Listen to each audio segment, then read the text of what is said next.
자, 복습을 해볼까요? 성경적 관점 했죠? 키워드가 뭐라 그랬죠? 목적. 역사적 관점은 역사에 나타난 하나님의 이야기. 여기에는 키워드가 뭐라고요? 하나님의 열정.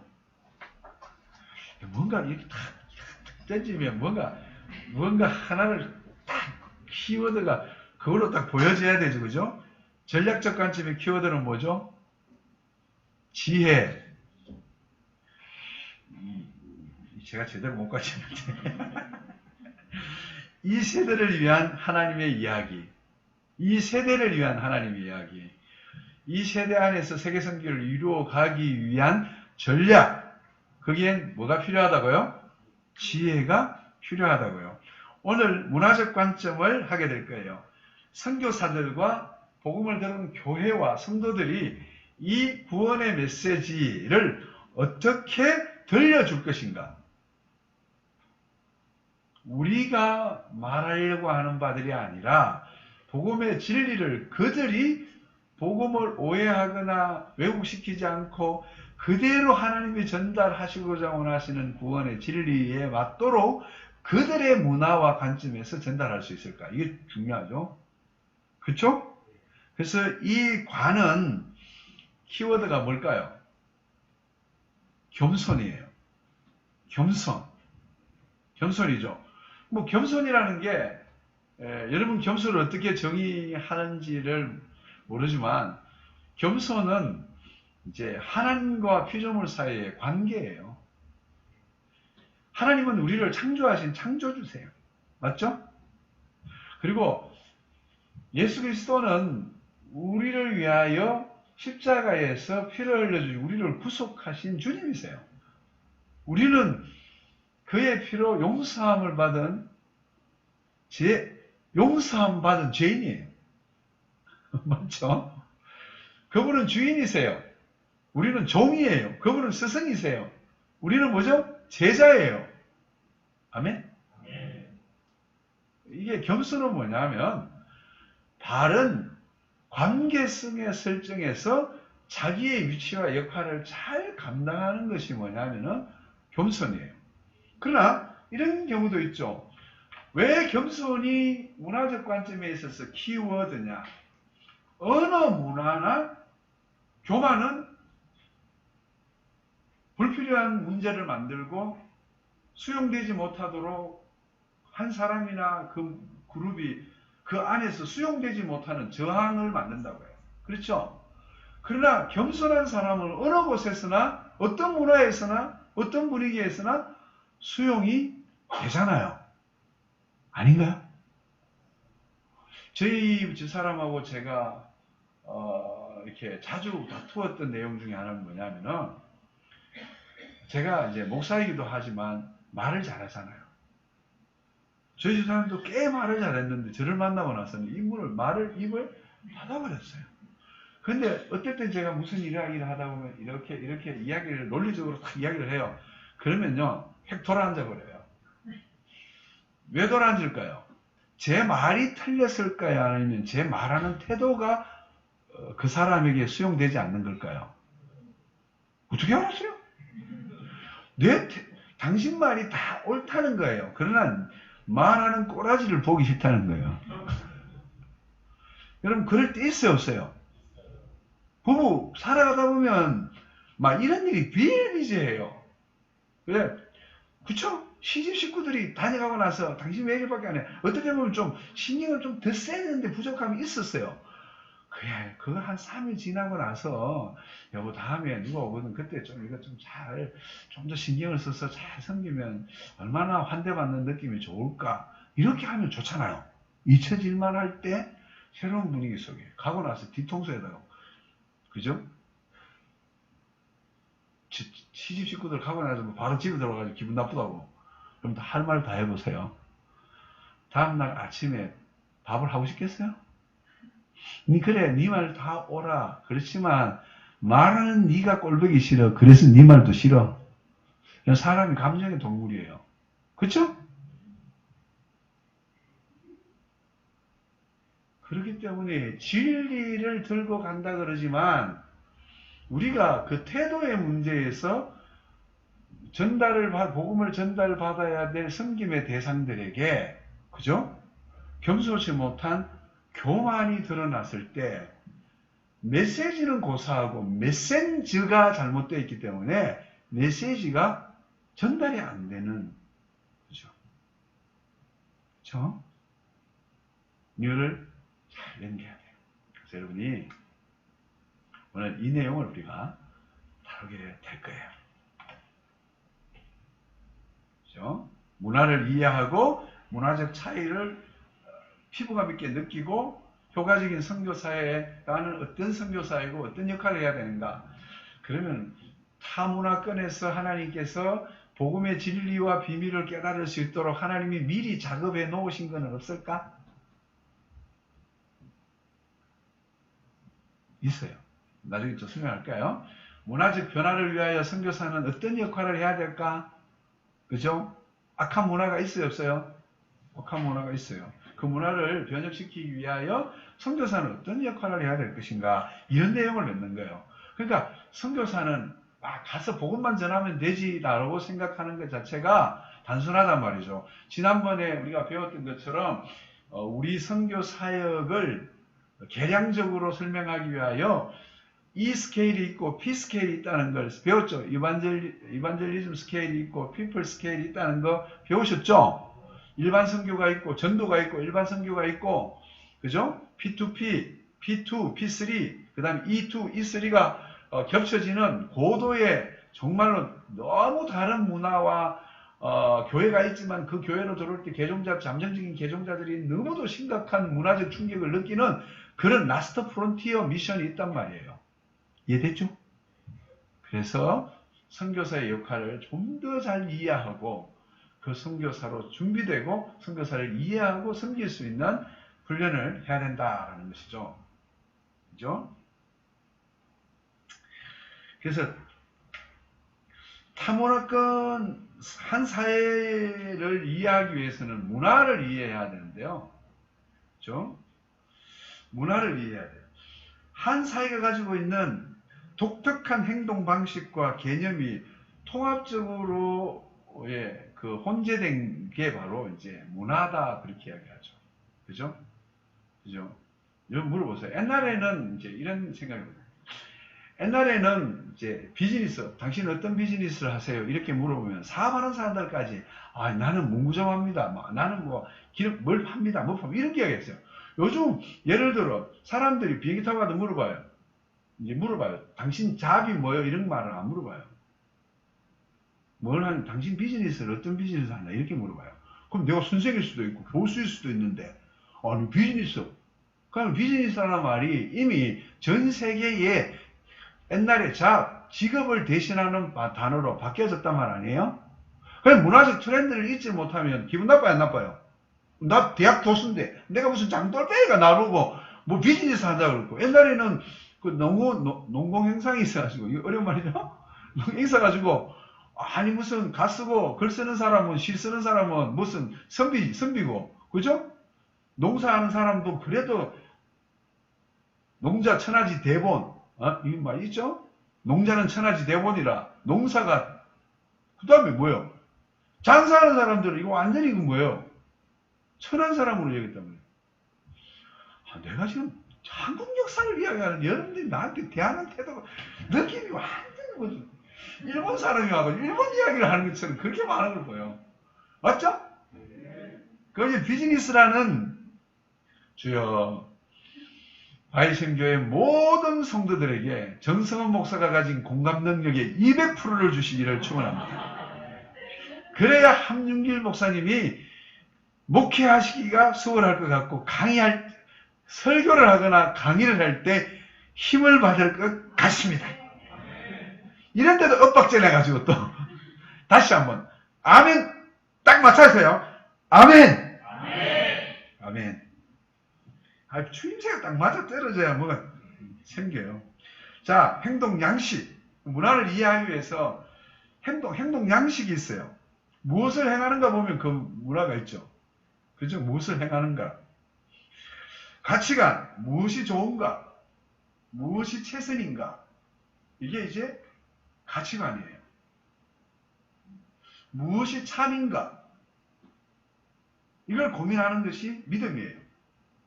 세계관은 뭐냐면은 사실은 어떤 게 싫지 않느냐라는 문제예요. 뭐가 싫지 않냐. 그러니까 물어봐요. 하나님이 싫지 않습니까? 여러분 믿기 때문에 오늘 이 밤에 온 거 아니에요. 자, 무신론자들에게 하나님이 계시다 그러면 이 사람들은 하나님이 싫지 않아요. 그렇게 믿어요. 맞죠? 그래요. 그렇잖아요. 옛날에 저희는 이제 열심히 그 샤머님적이고 유교적인 그런 분위기에 자랐어요. 제가 오늘 못을 치려고 그러면 우리 어머니께서 손을 딱 치아요. 아시는 분만 아는 거예요. 오늘 대장군 귀신이, 대빵 귀신이 오늘 어느 쪽에 있냐, 남쪽이냐, 북쪽이냐. 오늘 남쪽에 있는데 남쪽으로 못 박는 순간 바로 사단이 나는 거예요. 사단이 나는 게 무슨 사단이 나냐? 눈탱이에 이렇게 부어요. 진짜일까요? 군요. 믿고 행하는 대로 귀신이 역사해요. 안 믿어요? 참, 그런 일은 정말 신기한 일이에요. 영적 세계가. 그러니까 이사를 갈 때도 이번에는 동쪽으로 가야 되나 서쪽으로 가야 되나 결정하러 또 어디 가야 돼? 무당한테? 또 가야 되잖아요. 왜? 복을 주고 해코지를 하지 않는 실체가 누구라고 생각하기 때문에, 귀신이라고 생각하기 때문에 하는 거 아니에요? 그 사람들이 무슨 바보예요. 그들이 무엇이 실제하는가, 그것에 의하여 모든 게 결정이 되도록 되어 있다고요. 세계가 보인다고요. 자, 이제 볼까요? 자, 행동 방식, 무엇을 행하는가, 일을 행하는 방식, 사람 등을, 이 방식은 보면요, 한번 생각해 보세요. 사람이 죽으면 흰 옷을 입는 사람들이 있을까요? 검은 옷이 있는 사람들이 있을까요? 한국 사람들은 사람이 죽으면 뭘 옷을 입어요? 검은 옷 입고 다니는 흰 옷 입고 헷갈려요? 장례식장 가보세요. 다 뭐 입고 오죠? 그러면 전 세계에 그러면 사람이 죽으면 다 검은 옷 입을까요?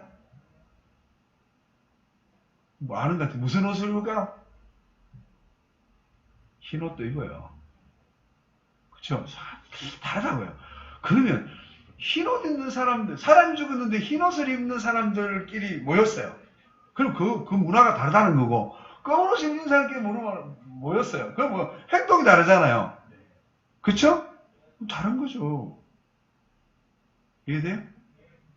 그래서 어떤 행동을 하느냐가 양파의 제일 갓쪽에서 보여지는 문화에 대한 기준이, 판단 기준이 될 수 있어요. 자, 사람을 묶어주고, 그죠?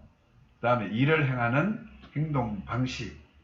그것이 뭐를 주느냐 하면 정체성을 가져준다고 해요. 그죠? 그것은 하루아침에 형성된 것이 아니기 때문에 그 행동은 계속적으로 연속성을 가지고 진행되어진다고요. 또 사람이 죽으면 무슨 옷을 입죠? 까만 옷을 입어요. 그죠? 그리고 장례식에서는 절대 무슨 옷을 입지 않죠? 그리고 빨간 옷을 입고 오는 게 아니에요. 왜 빨간 옷을 입지 않을까요?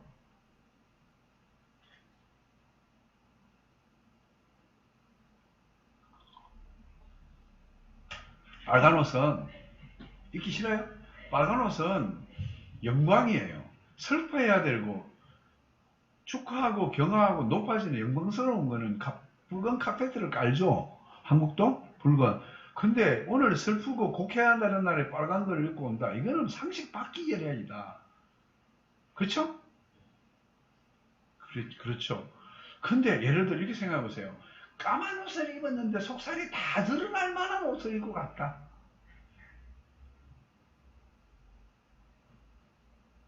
안 되잖아요. 그러면 조문객들이 입고 오는 옷을 보면 다 길고 자기의 손을 가리잖아요.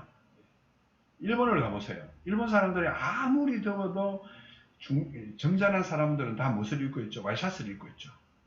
근데 와이셔츠 길이가 어때요? 보셨나? 다 길어요. 속살을 안 드러내요. 이것은 디플로마틱한 거예요. 그래서 프랑스 사람들에 의하여 이것이 전달된 거예요. 유럽의 문화가 일본에 개화되면서. 그래서 점잖은 사람은 피부를 드러내지 않는 거예요. 외교관들이 절대로 짧은 옷으로 자기 피부를 드러내는 법이 없어요. 이거는 결례예요. 그것이 일본어로 전달됐기 때문에 일본의 지식 정도를 아무리 또 반발 아니고요. 이해가 됐나요? 자기는 우리는 모르고 편하게 다니는데 일본의 식자들은 우리를 쳐다보면서 자기 기준으로 우리를 어떻게 한다고요? 쌍것들 이렇게 생각한단 말이에요. 여러분 그렇게 판단을 받으면 기분 나빠요? 안 나빠요? 우리는 모르죠? 근데 그 사람들 우리를 그렇게 판단하고 있다는 걸 우리가 지식이 없기 때문에 모를 뿐이에요. 말해주나요? 안 해주나요? 안 해줘요. 그게 문제예요. 정말 친해져가지고 정말 친해져가 속을 다 알 때까지 말을 안 해줘요. 그 실수하는 걸 모르고 몇 년 동안 그렇게 돌아다닌다고. 그래서 배워야 되죠. 그쵸? 배워야 돼요. 가치관, 무엇이 좋은가? 무엇이 좋은가? 보세요. 어떤 문화가 마주치는 여러 가지 선택들 가운데, 그죠? 선택들 가운데,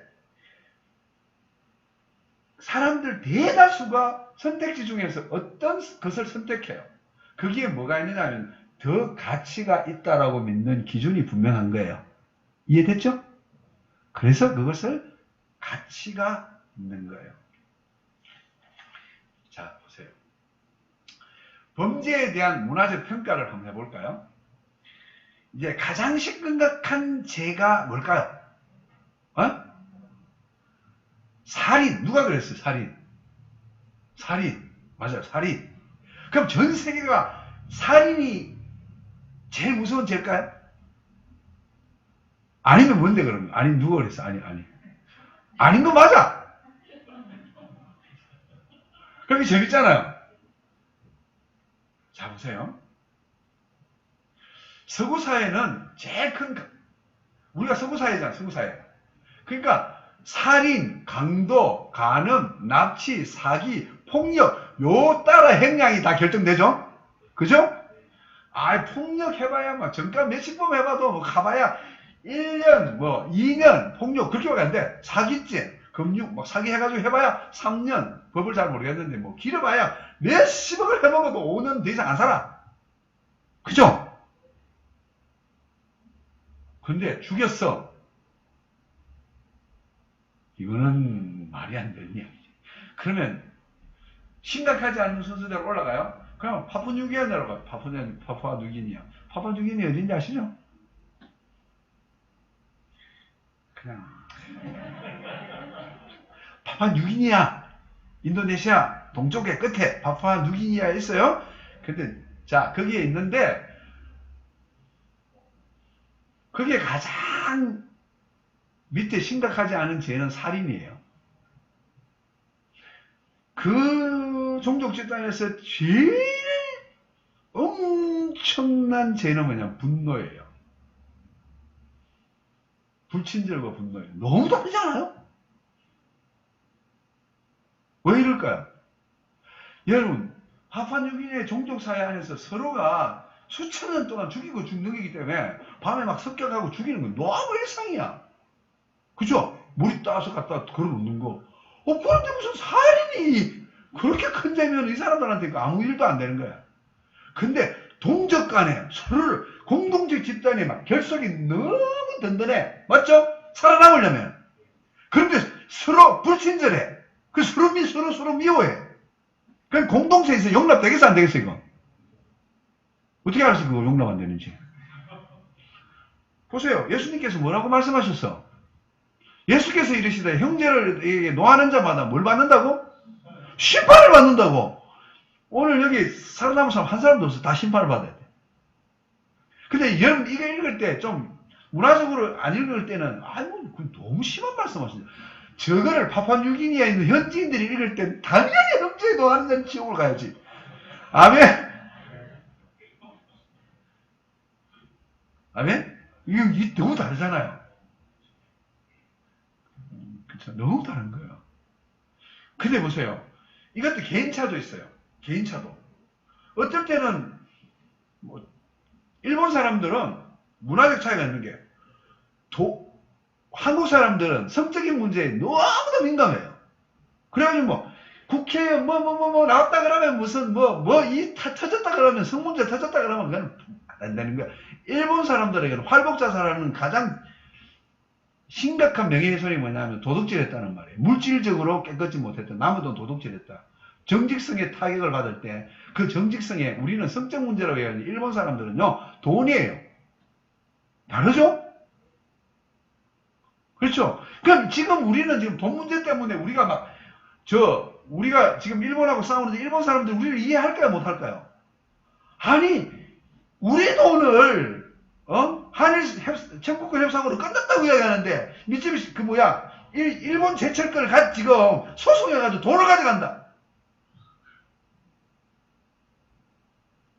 우리는 계속 성적인 문제를 다뤄요. 일본에 성노예들 데리고 와가지고 니네들이 그렇게 그 인간들은 그거에 대해 별로 생각이 없다니까. 그런데 이 사람들은 돈 문제가 너무 심각하다니까. 이해가 되나, 지금? 이런 문화적 차이가 없이는 좀 외교가 안 되는 거예요.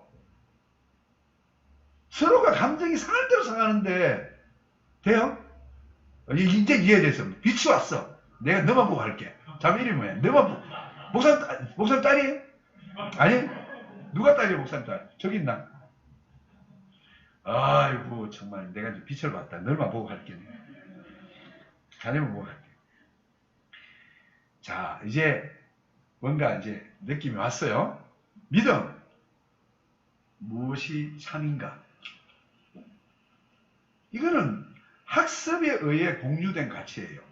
인식 성향이에요. 문화 내에서 가치관과 행동에 영향을 미치는 믿음이 있어요. 믿음이 있어요. 그래서 어쩌면 이것은 문화적인 신념이에요. 신념. 그런데 그것이 그 공동체가 다 비슷한 신념을 갖고 있다는 거예요. 참 놀라운 말 했잖아요. 독립운동은 못해도 뭐 한다고요? 독립운동은 못해도 뭘 한다고? 일본한테? 불매운동을 한다.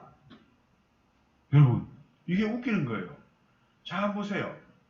이 문화적으로 따져봤을 때 싸고 질 좋은 것을 쓸 거다라고 일본 사람들은 말하는 거예요. 우리 거 쓸 수밖에 없다. 야, 아무리 좋아도 너 거 안 써. 왜? 우리 틀렸어. 배알이 틀렸어. 지금 속이. 그쵸? 근데 그 행동을 딱 그렇게 나갔을 때 사람들이 다 같은 그 행동 양식을 다 영향을 받아가지고 딱 신념이 있는 거예요. 안 써. 차라리 중국 걸 써도 일본 걸 안 써. 별로 결기가 안 보이는 것 같아요. 자, 실제 이야기했죠? 미리. 자, 양파의 끝에 중심에 뭐가 있다고요? 세계관. 그러면 우리의 사역의 목표는 무엇을 바꾸기 위한 사역일까요? 세계관의 변화를 가져오기 위한 사역이에요. 문화의 가장 핵심적인 존재하는 가장 저변의 궁극적인 문제를 다루는 거예요. 그렇죠? 세계관의 문제를 고려하지 않고 타문화권 전도자들은 못하는 타문화권 전도자들은 자신의 노력이 진정한 변화를 가져오지 못한다고 생각하고 실망해요. 그리고 섣불리 그들의 변화를 개종 내지는 회심이라고 생각해요. 세계관의 변화가 이루어지지 않은 것을 회심이라고 생각하고 변화라고 생각해요. 여러분, 세계관의 변화되지 않고 겉이 변화되어져서는, 그죠? 신앙의 본질이 바뀌어지지 않은 거예요. 그래서 세계관을 다뤄야 된다라는 것이죠. 이게 뭘까요? 터키 갔다 온 사람. 이 터키 간다고 내가 이거 한 거, 이건 뭐예요, 이거? 이거 터키 가면 깔려있죠? 왜 눈이에요? 눈. 입을 아예요. 악한 눈. 악한 이 눈이 하나 딱 있잖아요. 눈 딱. 하나예요. 그래서 이거 또 걸고 다녀요. 붙이고 다녀요. 왜? 이게 중요해요. 터키 사람들은 투르크족 판이라는 말이죠. 투르크족들이 동쪽 끝에는 한민족이 살고 있고 서쪽 끝에는 누가 살고 있다고요? 터키 사람이 살고 있는 거예요.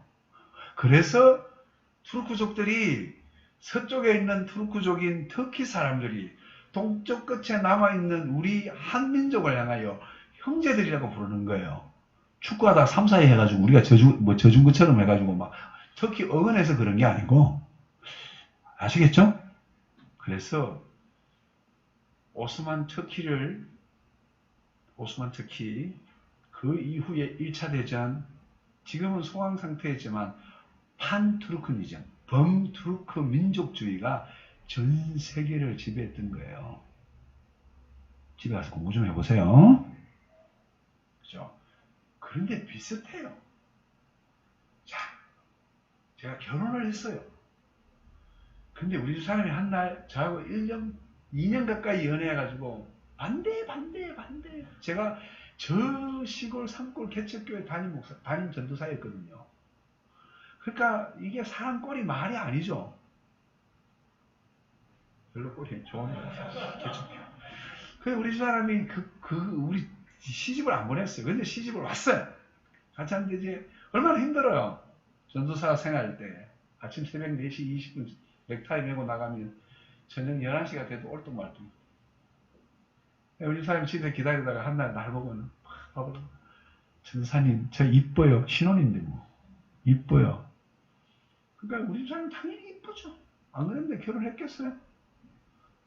이렇게 말하는데도 표정을 안 짓는다. 야, 이쁘다니까요. 내 눈에 뭐 개딱지가 붙은지 몰라도 이뻐. 그래서 내가 무슨 대답을 했냐면, 그러면 당신 이쁘지? 이렇게 말할까요? 아니요. 니 밉다. 이것이 경상도 사람이에요.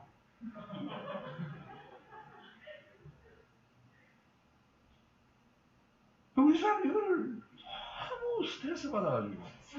결혼했는 지 한 달도 안 됐는데 니 밉다 이렇게 이야기하니까 내가 옛날에 그 좋아하던 사람을 아직도 못 잊어버렸나? 자기 혼자 막 상상의 나래를 피다가 자고 있는 나를 막 꿈에서도 분노와 정오가 충만해가지고 막 자는 나를 막 때리는 거예요. 자다가 같은 이불에 자다가 침대도 아닌데 막 이렇게 때리니까 내가 얼마나 놀랐겠어요. 그래서 내가 놀라가지고 그냥 하는 말이에요. 당신이 뭐야? 우리 아빠는 딸 중에 내가 제일 이쁘다고 막 딸이 8이에요. 우리 사람이 7번째예요. 그러니까 그래서 막 꿈에서 막 우는 거예요. 내가 깨웠어요. 여보. 그러니까 막 떠오르. 여러분 신혼집에서 옛날에 우리 신혼집이라는 게 웃었잖아요. 옆집에 누가 살고 있고 이런데 막 새벽 2시에 대성방송을 해보세요 한번. 그리고 우리 사람이 뭐 내가 왜 그러는데 그랬더니 전도사님이 나 밉다고 말했잖아요. 정말 환장하겠네. 이게 문화적 차이예요. 저 이벌아이가 그런 거예요. 세계 우리의 신관에 있어서는 저 상위의 지극히 높은 신들이 우리에게 직접 영향을 미치는 것보다 우리 주위에 있는 귀신들이 우리에게 해코지를 한다고 생각한 거예요. 근데 좋고 아름답고 이쁘면 해코지를 한다고 생각한 거예요. 그래서 아이들이 태어나면 웃으면서 이렇게 하는 거예요. 막 얼마나 기뻐요. 아이들 태어났을 때. 그러면 하나 아이고 밉다. 말이 돼요 안 돼요? 밉다. 이쁘다는 현대 엄마야.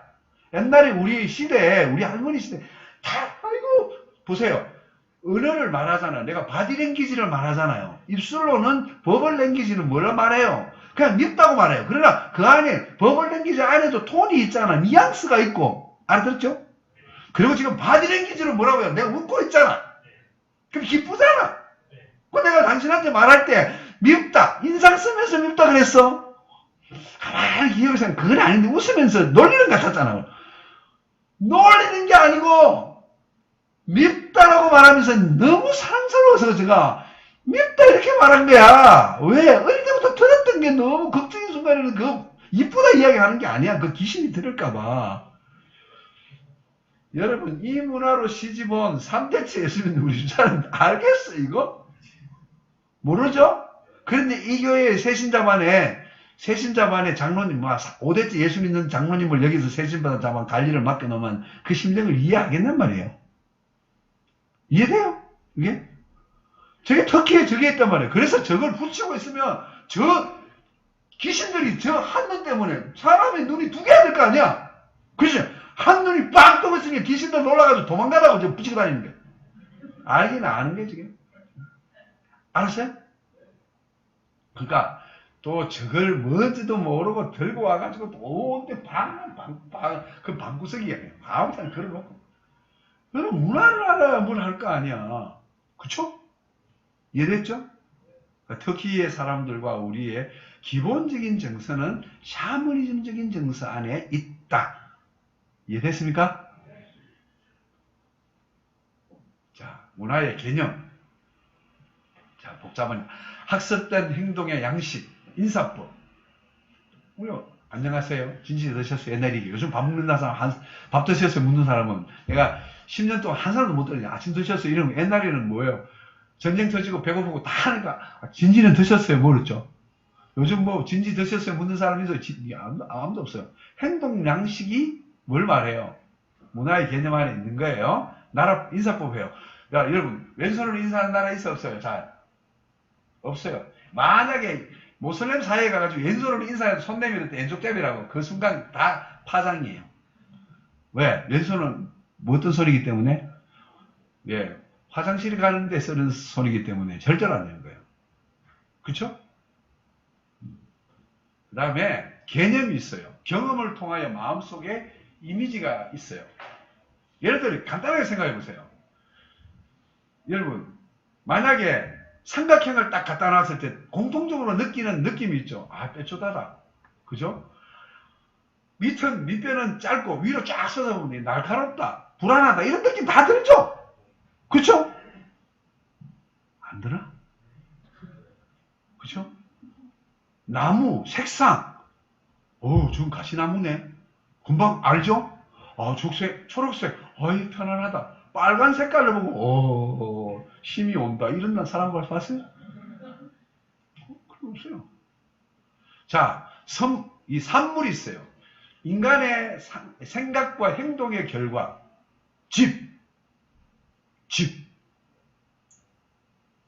집은 다 달라요. 보면.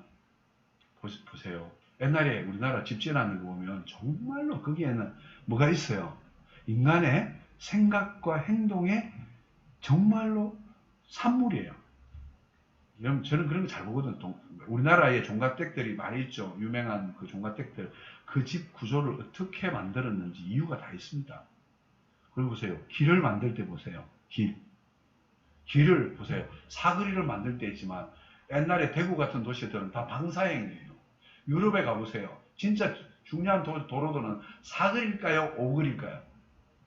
왜 오거리를 만들었을까요? 육거리 안 만들었을까요? 만들었어요. 왜냐하면 이거는 다 방사형으로 만들었다고요. 그래서 사거리로 통과되지 않고 돌다가 지 맘대로 빠져나간다고요. 그죠? 왜 그렇게 만들었을까? 그게 다 철학이 있는 거예요. 이 철학이 있어요. 십자가. 한번 보세요. 산물, 십자가. 모슬렘들이 십자가를 바라보는 순간 원수의 상징이죠. 우리는 은혜의 상징이죠. 그죠? 은혜의 상징일 뿐만 아니라 나도 이 십자가에 매달려 죽어야지 그런 게 아니고 자기의 정욕과 재성을 자기 부인하고 십자가를 지고 자기를 부인하고 주님을 따라가야지 이렇게 생각하는 거예요. 근데 십자가 십자가 걸고는 완전히 또 잡혀가는 건 또 경찰한테 잡혀가면서 십자가 걸고 왜 잡혀가려고 그래? 그 십자가를 건다는 이유가 뭐예요? 자기 부인하자고. 자기를 부인하고 하나님 나라와 교회와 복음을 위하여 희생하고 이웃을 섬기기 위하여 희생하겠다라고 뭘 그러고 다니는 거예요. 십자가를 끌고 다니는데 이게 무슨 심볼이에요. 참 문제죠, 이게. 자, 형식, 의미, 의사소통을 위한 상징 체계가 있는 거예요. 그죠? 십자가, 손을 흔드는 거. 여러분, 이거하고 구분이 돼요? 서양 사람들 거꾸로 해요. 이게 오라는 말이에요, 가라는 말이에요. 이게 오라는 말이에요, 가라는 말이에요. 이게 오라는 말이에요? 오라. 그래서 서양 사람들이 이렇게 해요. 오라는, 잘 보면 우리는 오라 이렇게 하잖아요. 그 사람들은, 이렇게 우리는 힘을 이렇게 주잖아. 그 사람들은 어떻게 하냐면 잘 보면 이렇게 하는 게 아니라 이게 더 힘을 준단 말이에요, 이렇게. 가라는 말이에요, 이게. 뭔가 헷갈리잖아요. 가라는 말인지 오라는 말인지. 그러니까 의사소통의 형식과 의미가 다 다르다. 이것들이 다 통합적으로 형성되어진 것이 뭐냐면은 문화라는 거예요. 자, 그러면 문화에 대한 이해가 좀 다를 수도 있죠. 자, 보면 이제 문화적 차이들이 있는데 처음에는 인식적 차원이 있는 거예요. 인식. 딱 타문화에 대한 오해들, 이것은 무의식적으로 생각하는 거예요. 무의식적으로 무지하기 때문에 하는 거예요. 우리가 옛날 어릴 때 열대지방의 사람들은 다 게으르다고 배웠어요. 늦게 일어난다고. 그리고 또 낮에 낮잠 잔다고. 내가 스리랑카에 가가지고 2주 동안 집회하고 뭐 이렇게 선교지 방문을 갔는데 1997년 내가 그때 깨달은 게 있어요. 야, 우리 교육이 정말 세계화되지 않았구나. 열대지방 사람들은 새벽 4시에 일어나요.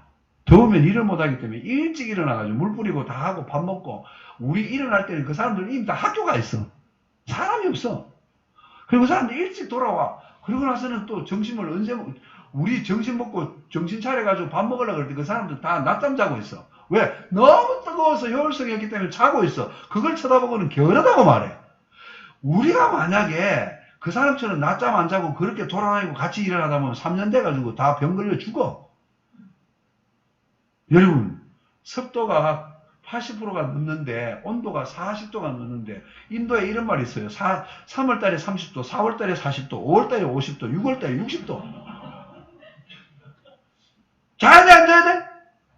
자야 되는데 우리가 스스로 자기가 그냥 딱 할 때 인식적 차원에서 느끼는 걸 뭐냐면, 오이, 늦게 잠자는 사람들, 게으른 사람들, 낮잠 자는 사람, 게으른 사람들. 인식적 차원이죠. 그게 지식에 근거한 게 아니란 말이에요. 타문화에 대한 오해들 때문에 무의식 중에 무지함 때문에 생기는 인식적 차원의 문제가 있다는 거예요. 이해됐죠? 감정적 차원이 있어요. 자문화 중심주의, 자기 문화 중심주의, 그죠? 그런 중심적인, 그러니까 평가의 자문화 중심주의가 있어요. 보면 어떤 문화를 봤을 때 그게 마음에 안 드는 거예요. 그러니까 여러분 판단해야 안 되래요. 판단해요. 그리고 감정이 상해요, 안 상해요? 오, 상해요. 상해요. 그래서 이제 감정적 차원에서 문화적 차이를 느끼는 거예요. 그죠? 그래서 모든 사람들은 자기중심적인 게 있는 거예요. 여러분 한번 생각해 보세요. 제일 기분 나쁜 게, 내가 우즈벡에 가가지고 젊은 고려인 애들한테, 한 24살 되는 대학생들한테 뭘 가르쳤어. 행동들이 틀려먹어가지고. 그때 뭘 가르쳤어. 그러고 나서 얘들은 뭘 이렇게 좀 옷을 입고 오라는, 그때 이제 우리 예배당이 있잖아. 바닥이었어요. 근데 얘들은 무슨 옷을 입었는지 걸쳤는지 난 구별이 안 돼. 내가 그때 나이 34이었는데 목사가 도무지 바닥을 못 쳐다보겠어. 상상하시길 바랍니다. 무슨 꼴을 하고 왔는지. 가슴은 가리다 말고 엉덩이도 천이 모자라는 것 두르다 말고. 이런 말이 있었어. 아니, 히잡을 벗으라고. 히잡 아세요? 히잡. 그 다음에 차도를 완전히 뒤집어서 아프리스탄 차도를 벗으라고 말했더니 엉덩이부터 벗었네. 이런 이제 농담이 있었단 말이야. 무슨 말 하겠어요? 그래가지고 교회 담임 목사가 젊은 애들을 쳐다보고 설교를 하지 못할 정도로 노출이 심했다고.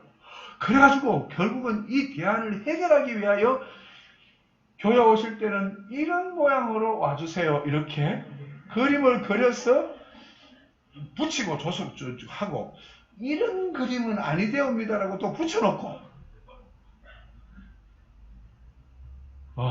이렇게 교육을 시켜야 되는 상황이 벌어진 거예요. 근데 내가 마음이 상할까 안 상할까요? 마음이 상하죠. 근데 청년들을 가르쳤더니 청년들한테 잘못했는데 이제 꾸지람을 듣고 나서는 잘못했으면 얘들이 진정하게 막 받아들이고, 예, 담임 목사님, 다 우리가 이제 목사님 다음에 이제 바꾸겠습니다. 이게 진지해야 될 거 아니에요. 이 자식들이 5명 있었던 이런 아들이 손을 딱 먼저 내미는 거야. 20살짜리, 21~22살짜리. 걔가 근데 뚜껑이 더 열리는 거야. 이것저기 또 손도 먼저 내미네. 여러분, 동양적 상황에서는 자문화 중심적으로 생각할 때 윗사람이 먼저 손을 내밀잖아. 좀 반응 좀 보여라. 정말. 그쵸? 이렇게.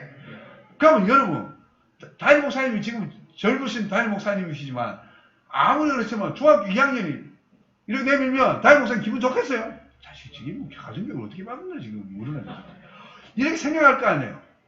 선교사한테, 그래도 그때만 해도 소련말이 유창하지 못해가지고, 어렵게 설명을 진땀이 나는데, 이것들이 그냥 손을 딱 내미는 순간에 내가 막 뚜껑이 열려버리는 거예요. 이때 진짜 소망 없는 민족배네.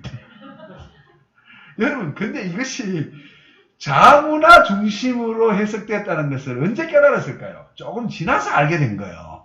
서양 사람들은 개인 대 개인의 관계에 있어서 동등한 거예요. 그래서 젊은 애들이 내밀어도, 아이가 내밀어도 아무 상관이 없어. 자존심 상하는 게 아무것도 아니야.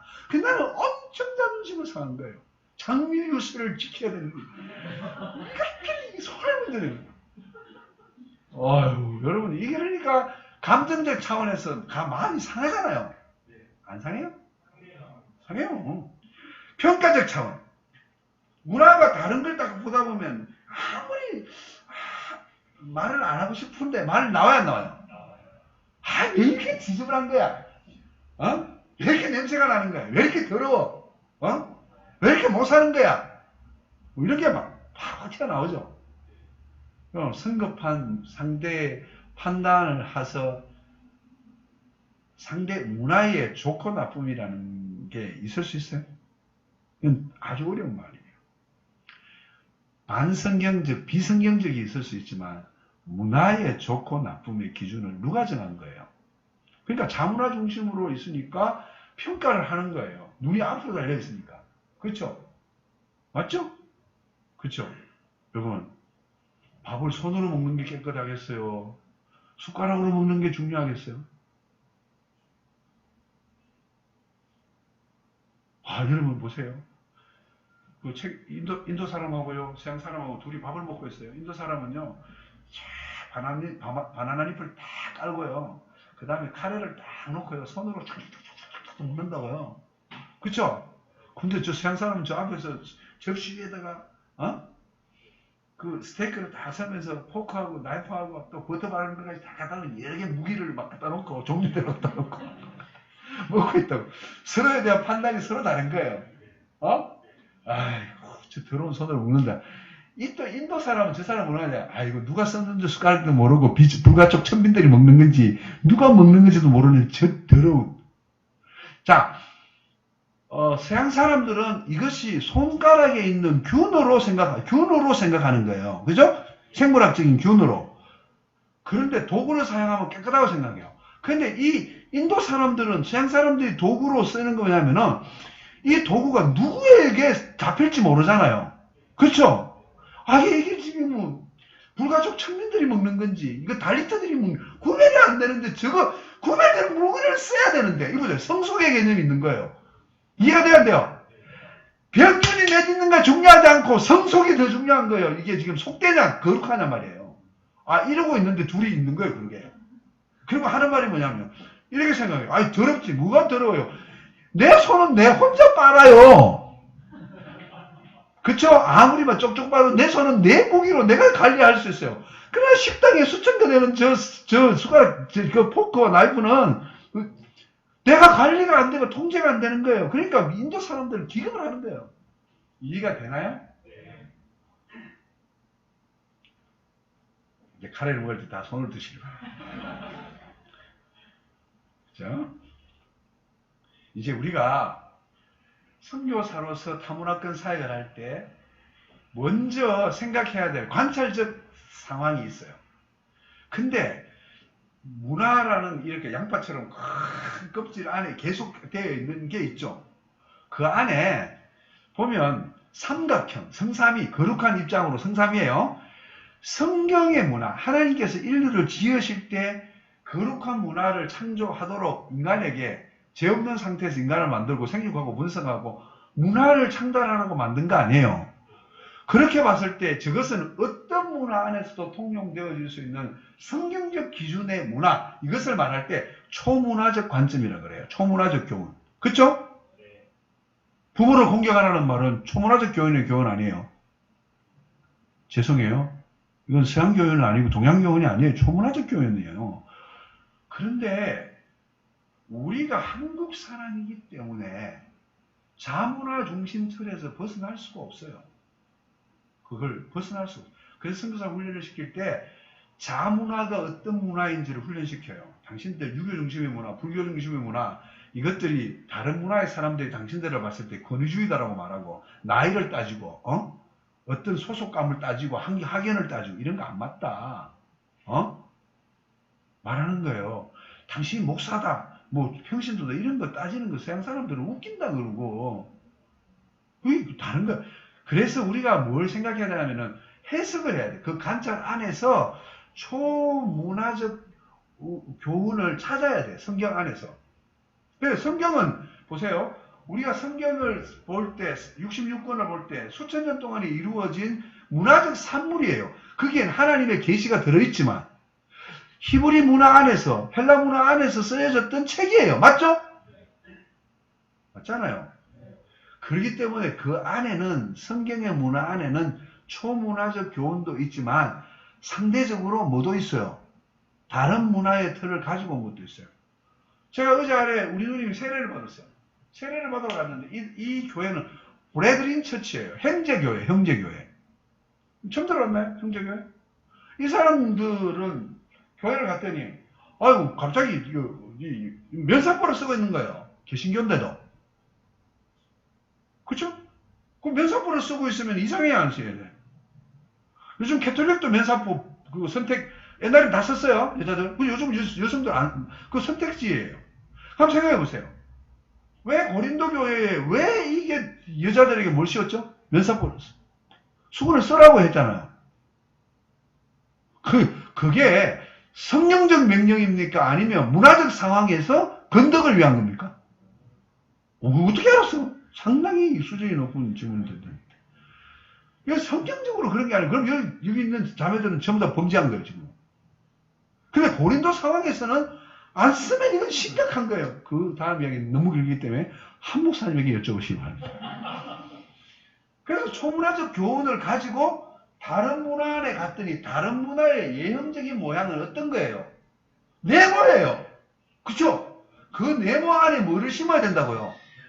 그렇죠? 초문화적인 하나님이 성경적 기준을 따라서 말씀하신 초문화적 기준, 어떤 역사와 상황과 형편에서 가치관이 바뀔 수 없는 그 문화를 심어야 되는 거예요. 아멘? 그런데 내가 자문학을 들고 가가지고 저기 가가지고 적용점에 가가지고 걔들의 저 상대적인 문화는 삼각형인데 내 둥그런 문화를 가가 또 하나 더 씌우는 거예요. 이거 됩니까 안 됩니까? 한번 보세요. 아프리카를 가면요 가장 신성하고 경건한 장소는 나무밑이었어요. 그러니까 예배당을 지을 필요가 있었을까요? 없었을까요? 죄송합니다. 초기에 아프리카에는 예배당을 지을 필요가 없었습니다. 그들의 세계관에 의하면 가장 신성한 곳이 어디예요? 나무밑이에요. 그런데 독일 선교사들이, 영국 선교사들이 나타나가지고 예배당은 빨간 벽돌로 지어야 된다고 벽돌을 꽂고 예배당을 지었어요. 또 독일 선교사들은요, 교회는 반드시 상징물이 있어요. 이거 없으면 교회가 아니에요. 이게 없으면 교회가 아니에요. 이거 맞추면 제가 커피 삽니다. 제가 안 오거든 한 목사님 커피 살 거예요. 여러분, 독일 선교사들에게 이게 없으면은 교회가 아니에요. 이게 뭘까요? 종? 종? 종? 십자가? 아니에요. 뭘까요? 지붕? 이야, 뭐, 깜찍하다. 지붕? 에? 뭐라고? 강대상? 아니에요. 에? 제가 말할게요. 감사합니다. 커피값을 아끼게 됐어. 쓸데없는 말 해가지고. 약속해요. 여러분, 독일 사람들에게 있어서는 파이프 오르간이 없으면 교회가 아니에요.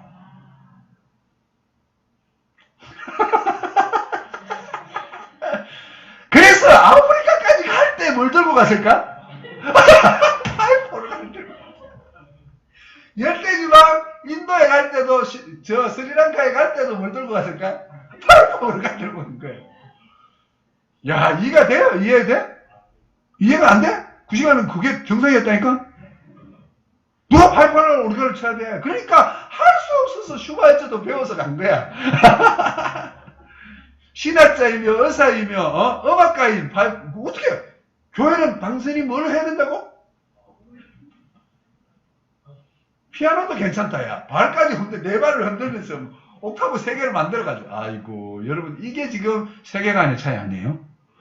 근데 그걸 딱 보면 또 아프리카 아저씨들이 목사님 그 서양에서 온 또 경건한 신자들은 다 또 와이셔츠와 넥타이를 입고 영상 40도에 또 이렇게 넥타이를 또 메고 이렇게 다니는 거예요. 여러분 죄송해요. 이 넥타이 매는 문화는요. 북구의 추운 문화에서 여기를 닫아야 몸 온도가 3도 올라가요. 2, 3도.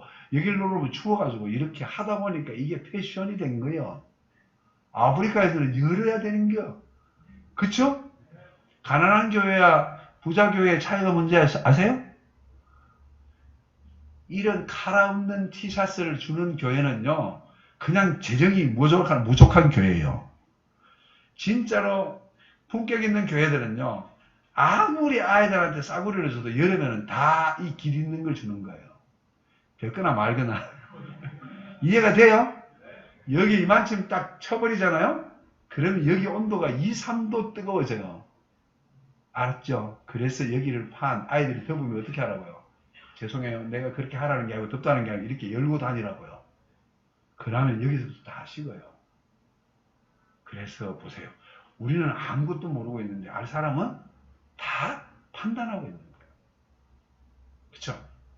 그래서 아프리카의 목사님들이 자기 옷을 버리시고 그 긴 넥타이를 그 긴 와이셔츠를 입으시고 그 다음에 또 칭칭 또 목을 또 감아가지고 넥타이로 감아가지고 또 여름 양복이 없어서 입고 온 독일식 또 겨울 양복을 또 두꺼운 것을 그걸 입고 아프리카를 걸어다니는 모습을 상상해 보시기 바랍니다. 그리고 또 예배당에 찜통 안에서 모여서 바람 한 점 없는 곳에서 오르게를 치고 있다고 생각해 보십시오.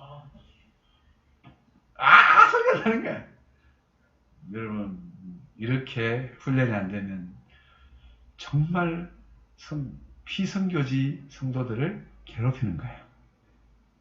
뭐 때문에? 자문화 중심적인 거예요. 벗어야 돼요. 그래서 선교사는 정말 노력을 해야 돼요. 효과적인 선교사의 전형적인 만남의 모델이 있어요. 한번 보세요. 선교지의 비그리스도인들이 딱 오면 선교사를 딱 만나는 순간 조금 이제 선교사들을 만나본 사람들은 세 가지 입장에서 보는 거예요. 아이고 꼰대가 왔다. 꼰대는 나쁜 말이죠. 보세요. 선생님이 왔다. 그 선생님은 뭐라고 말해요? 가르치라고 무조건 가르치려고 그러죠. 이건 틀렸다. 이건 맞다. 이걸 이렇게 잘한다.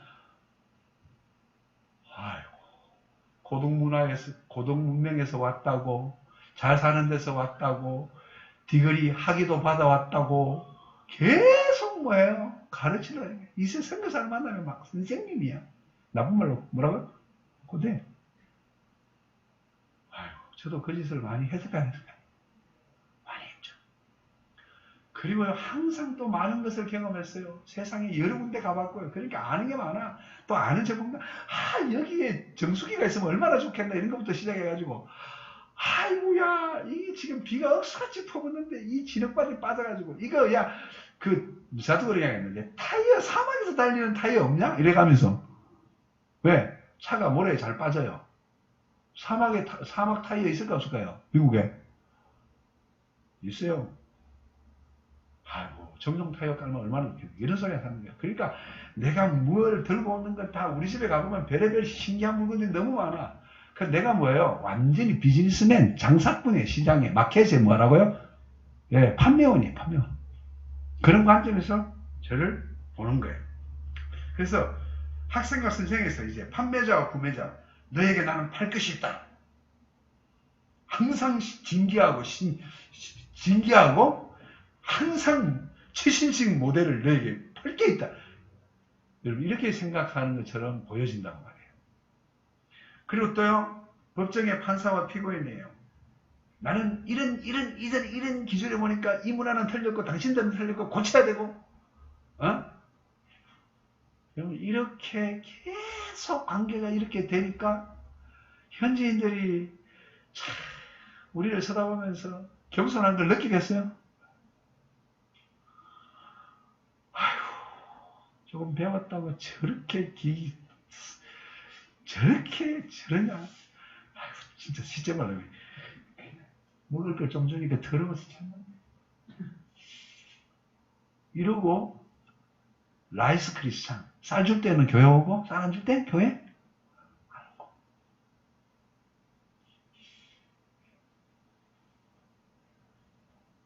그럼 어떻게 바꿔야 될까요?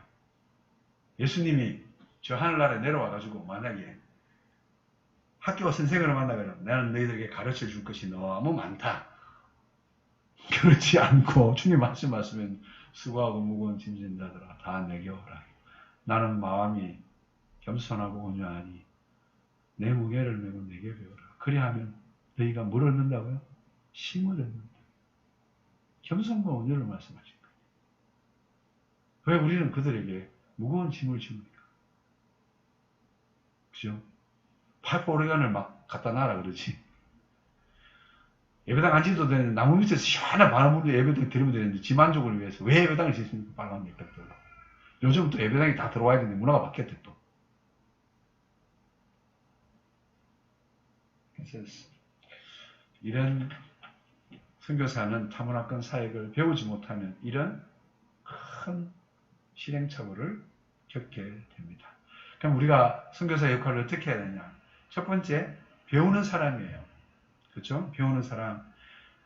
내가 말을 배우려고 애쓸 때 그들은 진심으로 그들을 중요하게 여기고 가치 있는 존재라고 느끼시는 거예요.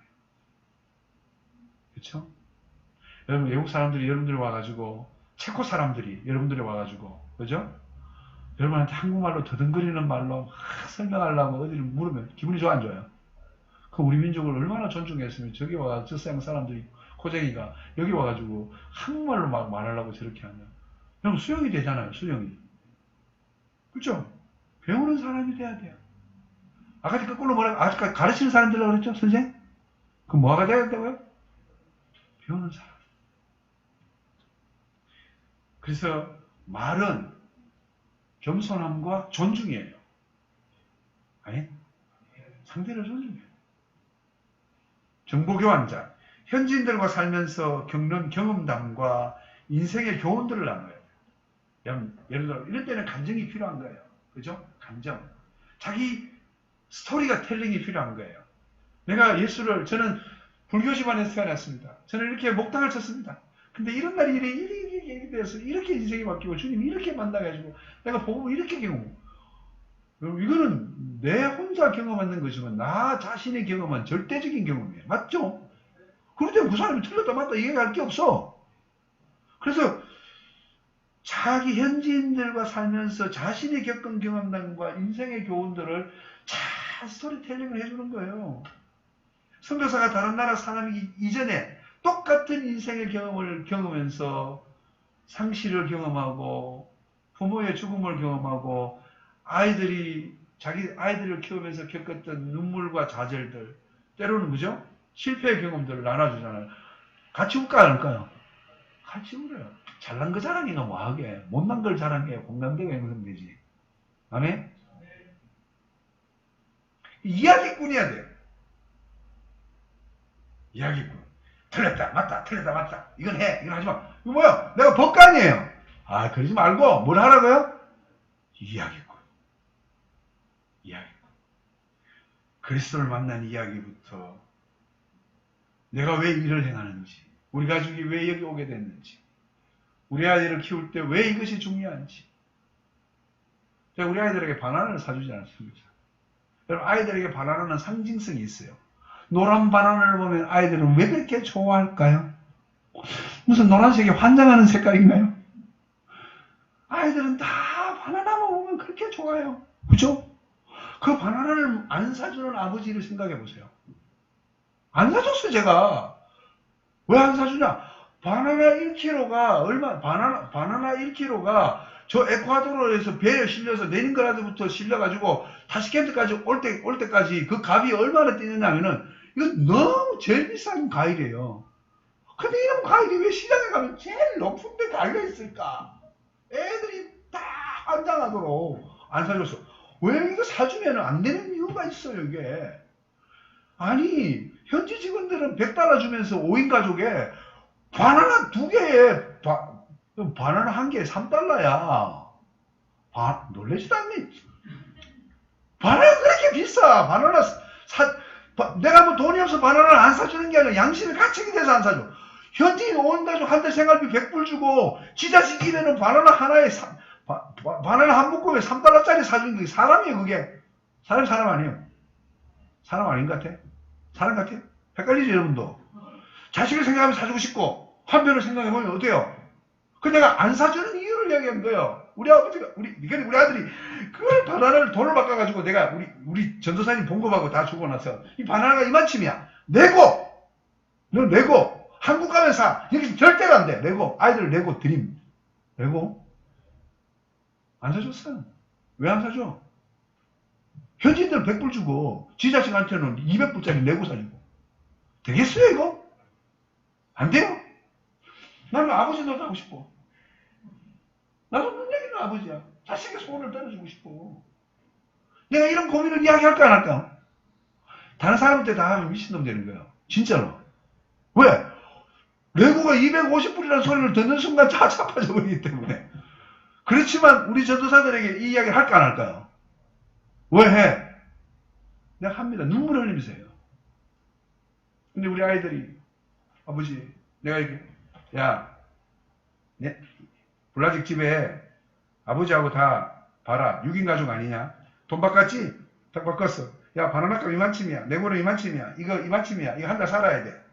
그럼 우리 아들이, 아버지, 이런 거 안 산대요. 나 바나나 안 먹어요.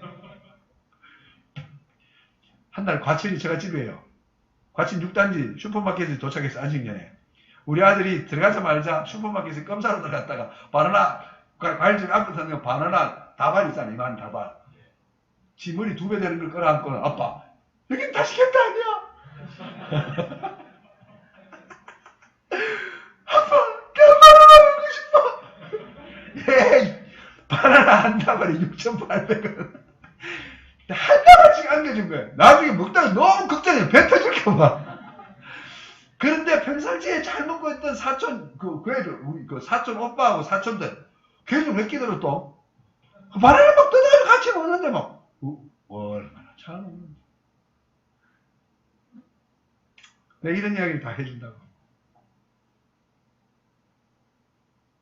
자네들도 힘들지? 자식 키우기. 나도 힘들어. 그렇지만 덕스러움이 뭔지 알아? 양심의 소리에 순종하는 게 어떤 값을 치러야 되는 거 아니? 우리 제자들이 다 울어요. 그러면서 말해요. 민족이 고난을 당하고 있는데, 국가가 혼란 가운데 있는데, 공동체가 이렇게 가난한데, 야, 인생들아, 너희들이 내 돈을 빼먹고 살아가지고 살려고 나를 따라오는 건 미친놈들 아니니? 정신 나간 놈들 아니냐? 지도자들은 국가와 민족과 공동체에 책임이 있어. 그 운명을 어깨에 지고 가야 되는 거야. 말로 해가지고 지는 안 살면서. 자기들 몰라. 그렇지만 한국에서 더듬는 느시안 말을 하는 한 목사가 와가지고 그 민족을 사랑해야 될 이유에 대해서 설명할 때 그 사람들이 감동이 돼야 안 돼요. 감동이 돼요. 그래서 선교사가 가는 거예요. 옆에 있는 사람은 믿는 사람 가도 돼. 근데 하나님 왜 다른 문화권에서 왜 보내? 주님이 다시 내려오면 더 확실하겠지만 그렇게 내려오실 수가 없어 당분간은. 그 누굴 보낸 거야? 우리를 보낸 거야. 너 왜 여기 왜 왔니?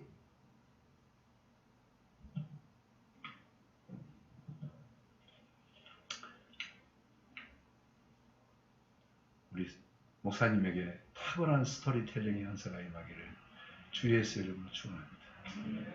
아멘. 자기 자랑하지 말고 배운 거 자랑하지 말고 뭐 했다 한국이 어떠니?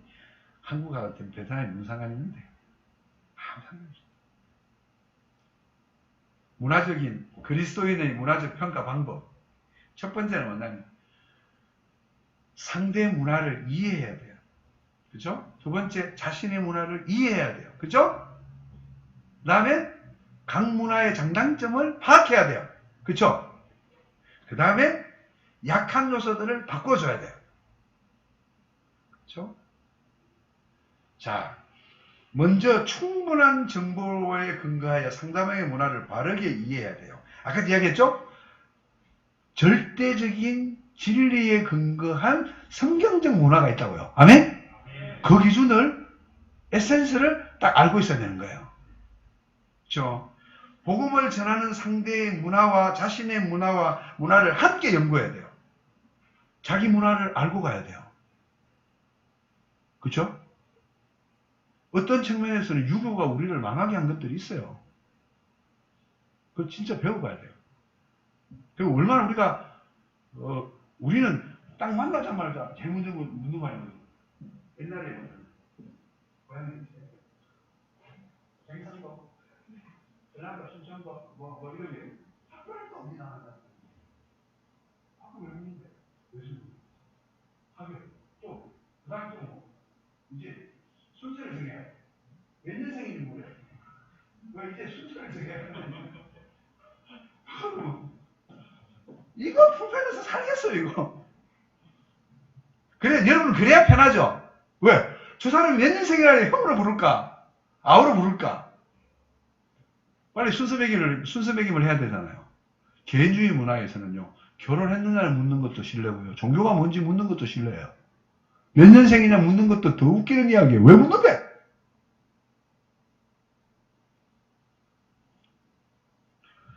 복음을 전하는 상대 문화를 자신의 문화와 함께 연구해야 된다. 각 문화의 장단점을 보존하고 개발해야 돼요. 여러분 좋은 문화가 있어요, 없어요? 한국에 좋은 문화가 있어요. 손님 대접하는 거. 어른들에게 잘하는 문화. 이거는 보존해야 되죠? 그쵸? 여러분 공동체로 사는 게 좋아요? 핵가족으로 사는 게 좋아요? 공동체에서 사는 게 좋아요. 근데 왜 부모님을 안 모셔죠? 이유가 있을 수 있어요. 그래서 공동체 문화가 좋다는 건 다 알아요. 서양도 알아요. 그쵸? 한번 보세요. 가난한 민족들 가운데 있지만 그들이 부모를 섬기는 걸 바라보면 눈물 나잖아요. 감동이 돼요.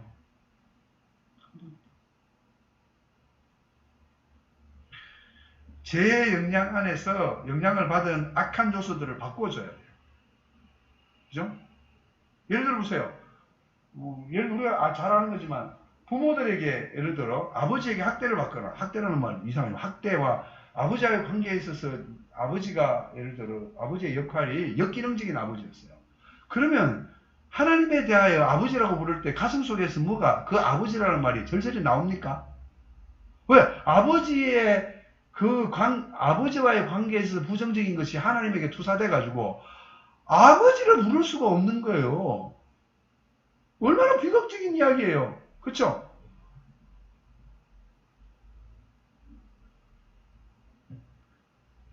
예. 성육신의 개념을 한번 보세요. 왜 하나님이 이 땅에 오셔서 구속하셨을까요? 저 위에서 그냥 말씀만 하시지. 아니잖아요. 오셔서 자신이 희생제물이 되어주셔서 단번에 속죄제물이 되시고 영원히 드리는 속죄제물이 되시고 그를 믿는 자들을 향하여 성령을 주심으로 그 믿는 자 안에 영적인 변화가 일어나게 하시고 삶과 인생의 변화를 일으키시잖아요. 그 사람이 또 모여서 교회 안에서 기독교 문화를 형성하고 그쵸? 그 하나님의 말씀 안에서 순종하는 문화들이 이 세상 안에서 자라도록 하시는 거죠. 그쵸? 윌리엄 캐리가 인도에 갔을 때 뭐를 없앴다 그랬죠? 과부들 끌어묻는 거, 남편 죽으면 과부들 끌어묻어요. 순장해버려요. 그리고 아이들이 아프면 어떻게 한다고요? 나무에 매달아요.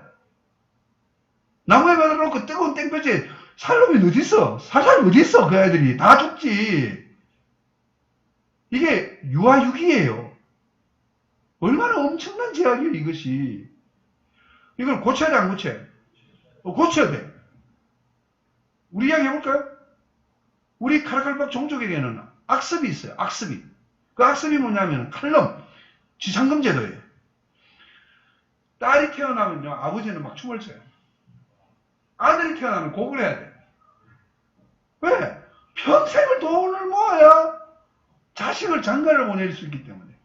그래가지고 아버지는 한바탕 울고 나서 나무 탄탄한 나무 잘 안 깨지는 나무가 있어요. 가라가치 나무라고 그래요. 그 나무를 그거를 판자에다가 또 쉽게 급하면 깨뜨리지 못하도록 쇠장이 있잖아. 쇠 깡통 같은 거 말고 진짜 쇠로 봉해요.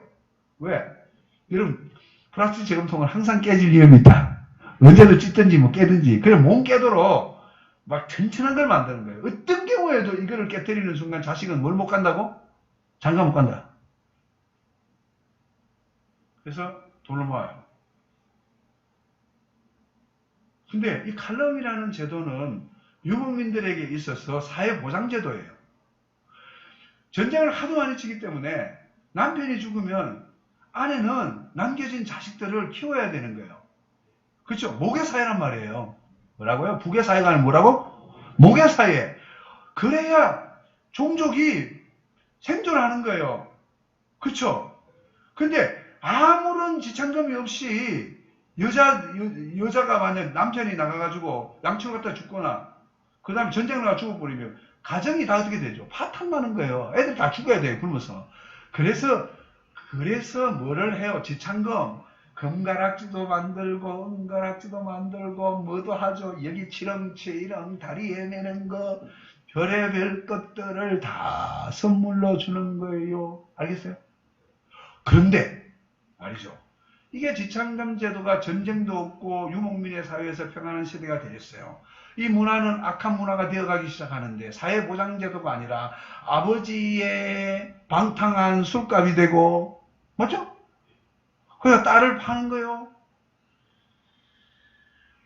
대학을 나온 딸은 차 한 대, 더 공부를 열심히 시킨 건 집 한 채, 그리고 공부를 안 하고 무지리처럼 그냥 막 키운 딸은 테레비 한 대, 테레비도 엄청난 데는 테레비 한 대도. 여러분, 이렇게 딸이 팔려가요. 그러니까 집에 돈, 자식에게 없는 가 살림에 며느리를 사오니까 그 며느리에 대하여 금쪽같이 여기겠어요? 제대로 먹이겠어요? 노예도 이런 노예가 없어요.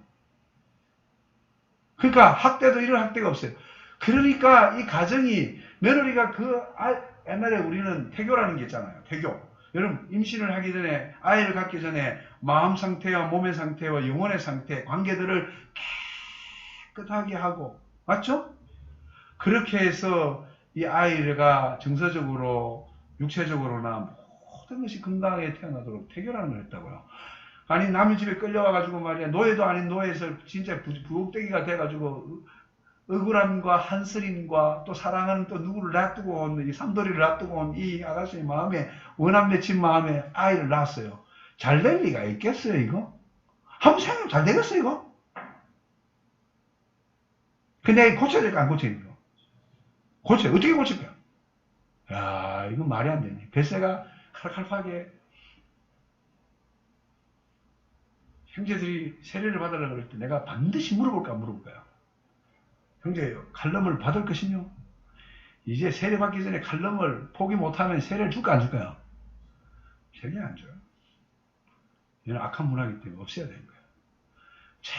정말 갈등이 하죠. 그럼 세례 문답을 다 성도들 앞에 해요. 우작파이, 엘킨. 칼럼을 받겠느냐? 물론 신앙 고백도 하고 칼럼을 받을 것이냐? No! 받지 않겠습니다. 모든 성도들 앞에서 생각해야 되는 거예요. 별로 안 놀라시네. 할렐루야.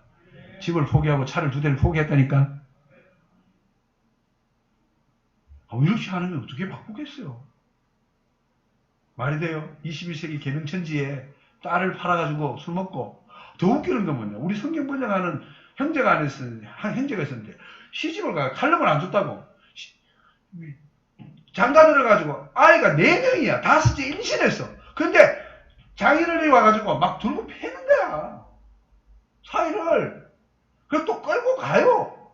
근데 더 웃기는 게 이게 그러면 또 줄줄이 애들 또 끌고 집으로 가요. 그럼 이게 얼마나 무서운 거예요. 이 문화의 구속력이라는 게 이렇게 무서운 거예요. 사이를 직설이 못하고요. 또 다른 아이 4명을 끌고 가는 거예요. 왜 불러가 이렇게. 여기 이게 말이 되는 소리야. 내가 한 번 안 하고 남의 일이고 남의 반드시 바꿔야 된다. 그러면 선교사가 이렇게 직면하는 거예요. 아니 너무 흥분하면 또 오늘 또 10시 전에 못 가. 자 빨리 오늘은 자 보세요. 이제 알겠죠? 자문화 안에서 전달자의 문화가 있는 거예요. 그렇죠? 그 안에 전달자의 문화가 다 기독교적인 게 아니에요. 그 안에 뭐가 있다고요? 초문화적인 교훈이 있고 초문화를 이해해야 돼요. 그래야 혼합주의를 안 만드는 거예요. 혼합주의는 뭐냐면은 그 문화도 바꾸고 기존에 있던 문화도 바뀌고 복음의 본질도 바꿔놔 버리는 거예요. 그게 뭐라고요? 혼합주의가 되어버린 거예요. 자, 초문화적인 교훈이 복음이 전달되었는데 갑자기 왜 세모가 오각형이 됐나? 진짜 이게 있을까요? 없을까요? 아니 남미는 다 이렇다니까. 원래 남미에 가보면은 마리아가 아니라 그 여신들이 다 있었던 거예요. 이 여신들을 가면 설명하기 힘드니까 그냥 마리아를 잘 설명을 못하니까 마리아 숭배라니까 다 여신들이 마리아가 돼버렸네. 그쵸? 이거 일이 안 되죠. 그걸 물어바꿔야 된다고요? 상황 하나만의 컨텍스트라이제이션. 상황은 뭐냐면 그 문화 안에서 이 초문화적 교훈을 가질 수 있도록 선교사가 문화를 연구하고 그들이 그들의 결정에 의하여 이 문화를 변형시킬 수 있도록 작업을 하는 거예요. 알겠죠? 그러니까 선교사가 고도의 전문가예요. 그냥 막 가슴에 불만 붙어만 가면 되는 게 아니에요. 아니, 누구 단체를 내가 욕하려고 그런 게 아니에요. 이슬람은요, 체면 문화예요. 대부분 중동의 문화들이나 문화. 그래서 여러분 손님이 와가지고 여러분한테 막 예수가 메시아다 이야기하면 그거 아니다고 하는 손님을 내봐야 하는 거예요. 여러분, 이걸 진짜 대동으로 얘기하니까. 그리고 나서는 또 영적기도를 시켜. 저는 또 이 사람들이 잘 따라해. 영적기도로 그게 또 개조했다고 이름 써가지고 와.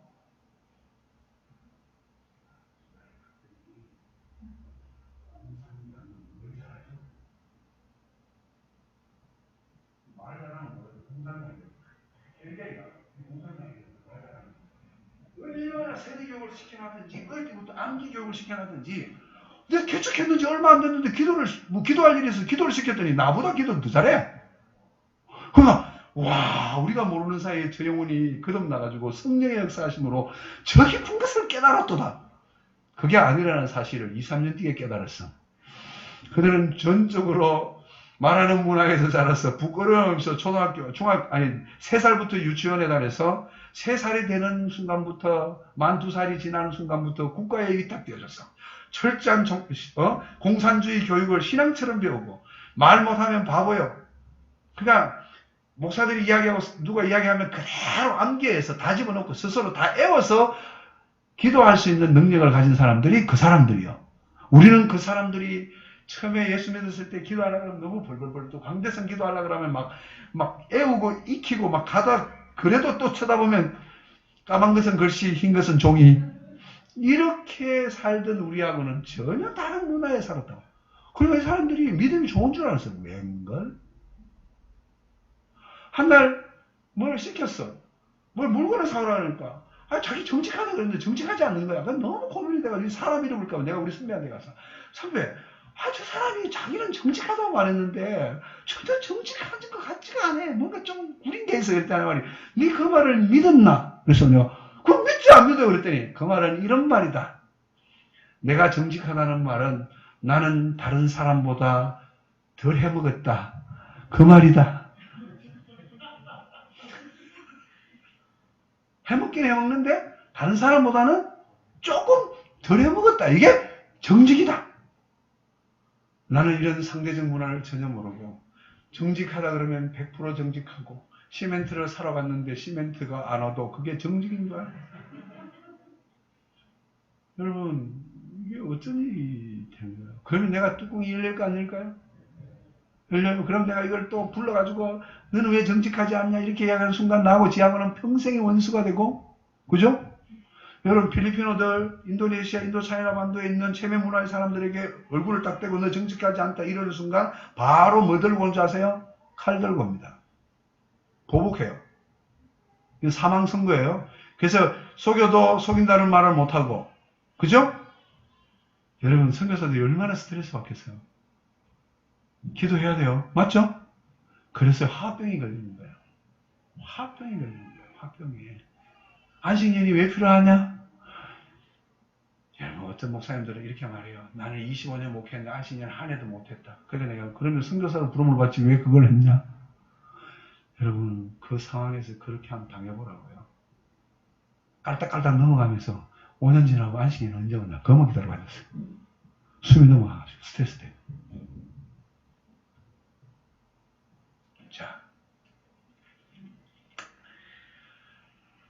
자, 보세요. 복음을 화분에 심어서 가져오지 마세요.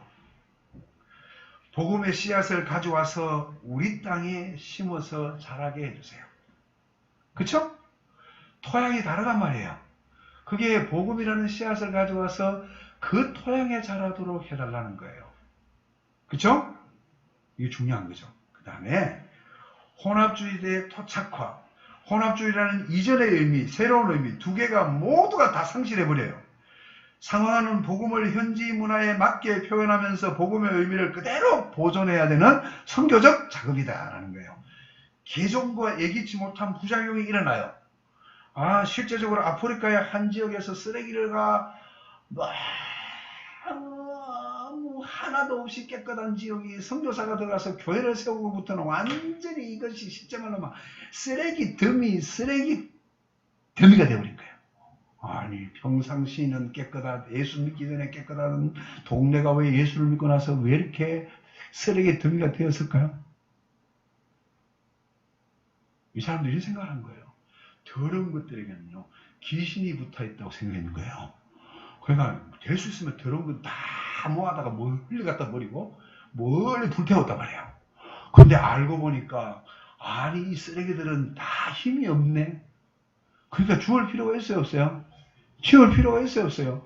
다 먹고는 버려버렸네. 재밌어요?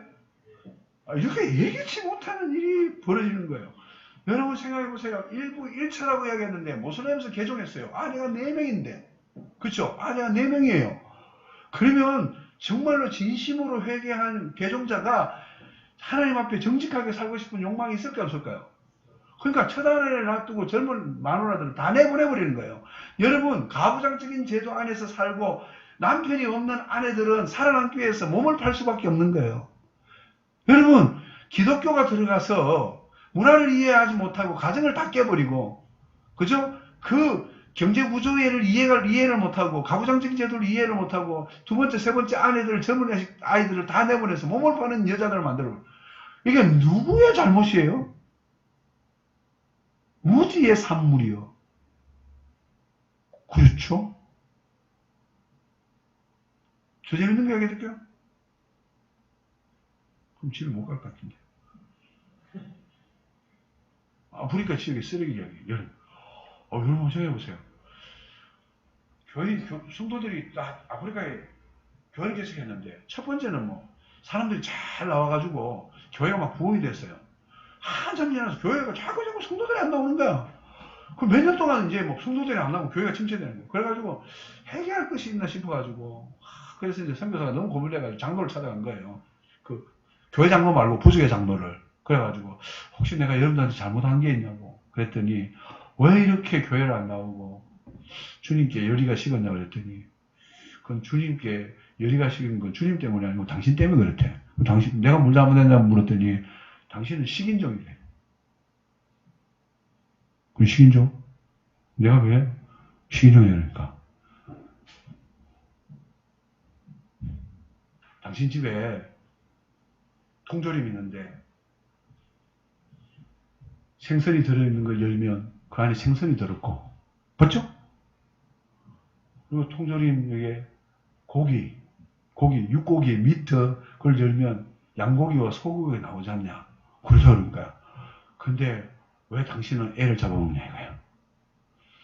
아이들의 우유식, 거버. 거기에는 아이가 그려져 있습니다.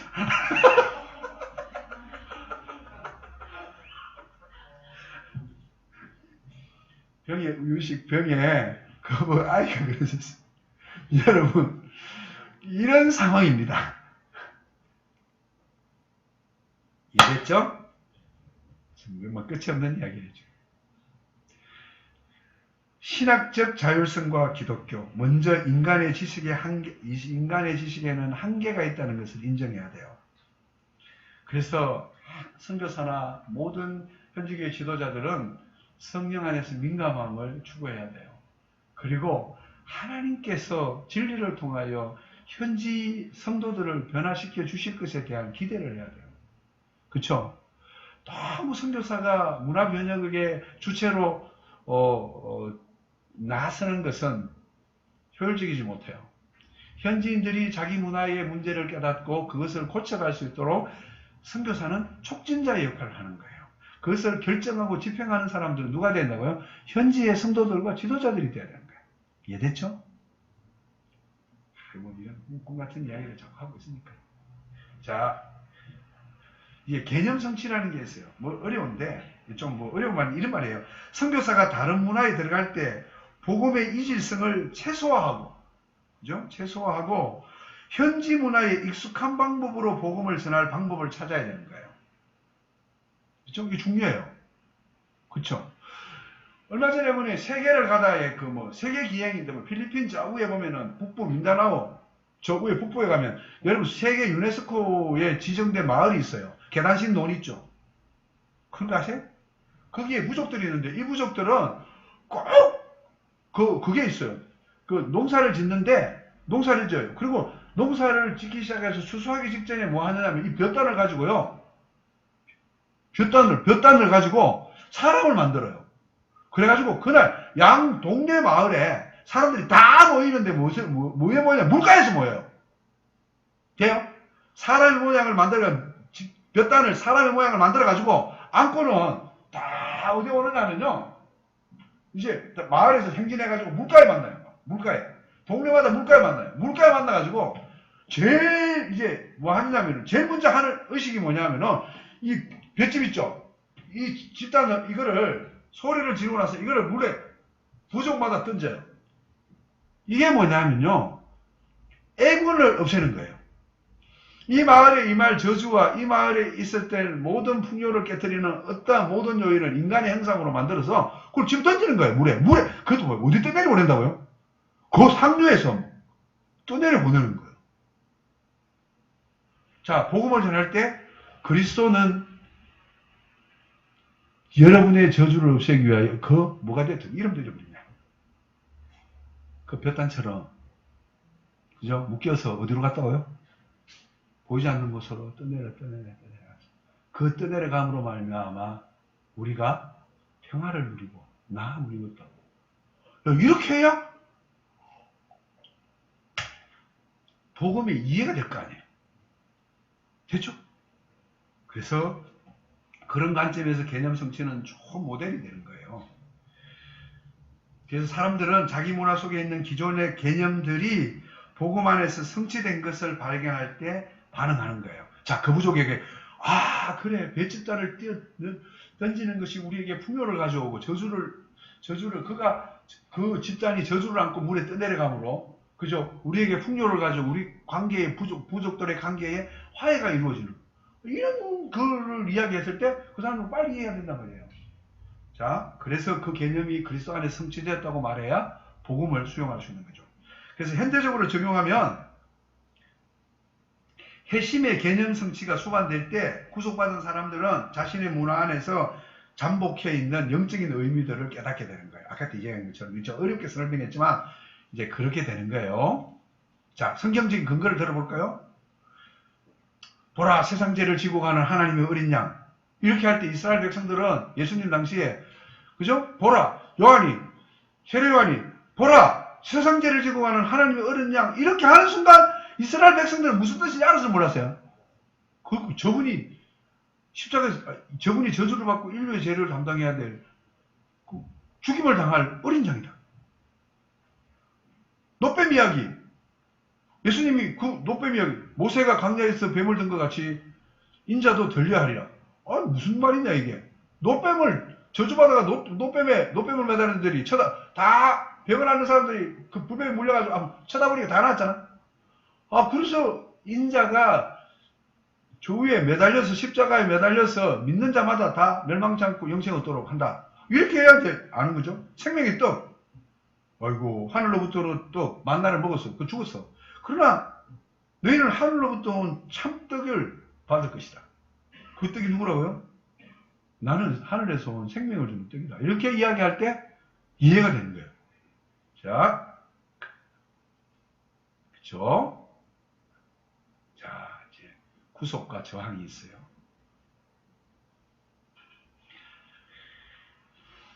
어떤 구속적 유비들은 우연히 나타난 것이 아니라 하나님이 베푸신 일방 은총의 결과예요.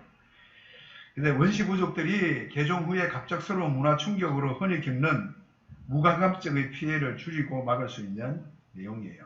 이렇게 기존의 개념들을 잘 활용하면 복음의 적대적인 종족들에 대한 영적인 침투와 복음의 이해의 가능성이 열릴 수 있도록 기회가 주어지는 거예요. 이게 재밌는 이야기들이 많은데 시간이 없이 내가 오늘 필리핀에 있는 민다나오 섬 이야기 해줬잖아요. 맞죠? 근데 그 부족들이 그걸 던지고 나서는요. 던지고 나서는 나무를 또 가져와요. 물속에서요. 나무를 서로 걸어요. 물속에서. 그리고 서로 잡아당겨요. 그럼 우리나라처럼 줄달리기처럼요. 말이 물 중간에서 끌려가는 사람들이 지는 거예요. 그러면 1등하면 상 줘요. 그러니까 서로 축복하고요. 민족들의 페스티벌이 있는 거예요. 그래서 그 안에 구속이라는 개념을 가지고 있는 거예요. 그렇죠? 하의 아이를 보면 돈 리차드에 쓰는 걸 보면은 부족끼리 싸워요. 화해를 하다 보면 그 추장의 아들을 자기 집에 데려다 놓잖아. 다른 추장의 아이들을. 그 아이가 살아있는 동안은 전쟁을 절대로 안 하는 거예요. 이게 맹약이에요. 깨트릴 수 없는 맹약이에요. 그게 하의 아이예요. 부족끼리 싸움을 했잖아요. 화해를 하는데 어떻게 하냐? 자식들을 바꾸는 거예요. 그 아이가 살아있는 동안 절대 전쟁하면 안 돼. 그러니까 이 아이는 뭐를 가져오는 아이예요? 화평과 전쟁을 거치고 화평을 가져오는 아이예요. 그럼 그리스도는 어떻게 말해야 될까요? 그 아이, 화해의 아이를 통하여 복음을 이야기하는 그리스도가 누구인지를. 됐죠? 복잡한 이야기가 아니에요. 이제 그렇게 되는 거예요. 자, 이제 문화 변형을 어떻게 해야 되는가? 이건 복잡한 이야기고. 자, 문화 변혁을 어떻게 해야 되는가? 성도와 성령과 교회가 소금의 역할을 하는 거예요. 근데 문화 변혁은 공동체의 내부 세력의 주도로 일어나요. 성령님은 현지 교회를 통하여 사회 변혁의 참 도구로 사용하기를 원해요. 자, 아까 때 에킨 우작바이가 세례를 받고 칼럼을 받지 않는 순간 그 형제들이 충격받았을까 안 받을까요? 자기들 다 알아요. 이건 나쁜 짓이라는 거. 딸 팔아가지고 술 먹는 것도 아니고 뭐 먹는 거 이거. 알아요 이거. 그런데 가감하게 버렸어요. 충격을 받아요. 교회 안에서도 이거를 반드시 정해서 회개하고 세례받기 전에는요. 반드시 칼럼을 받을 것이냐? 이게 있단 말이에요.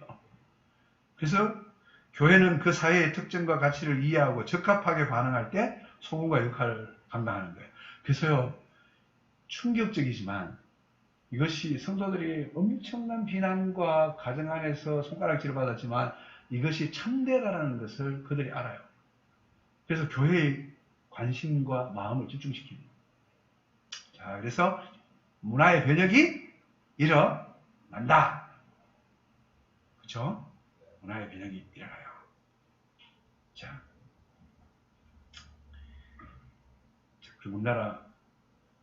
우리나라 옛날에 다 양반들이 와가지고요. 이쪽에는 쌍놈, 옛날에 양반 이렇게 앉았고 여자 남자 따로 앉았죠. 그죠? 오자마자 전부 다 남자 또 뭐 피울까요? 담배 피워요. 여자들하고 애들은 막 한 예배당에서 막 콜록콜록거리고 앉았고,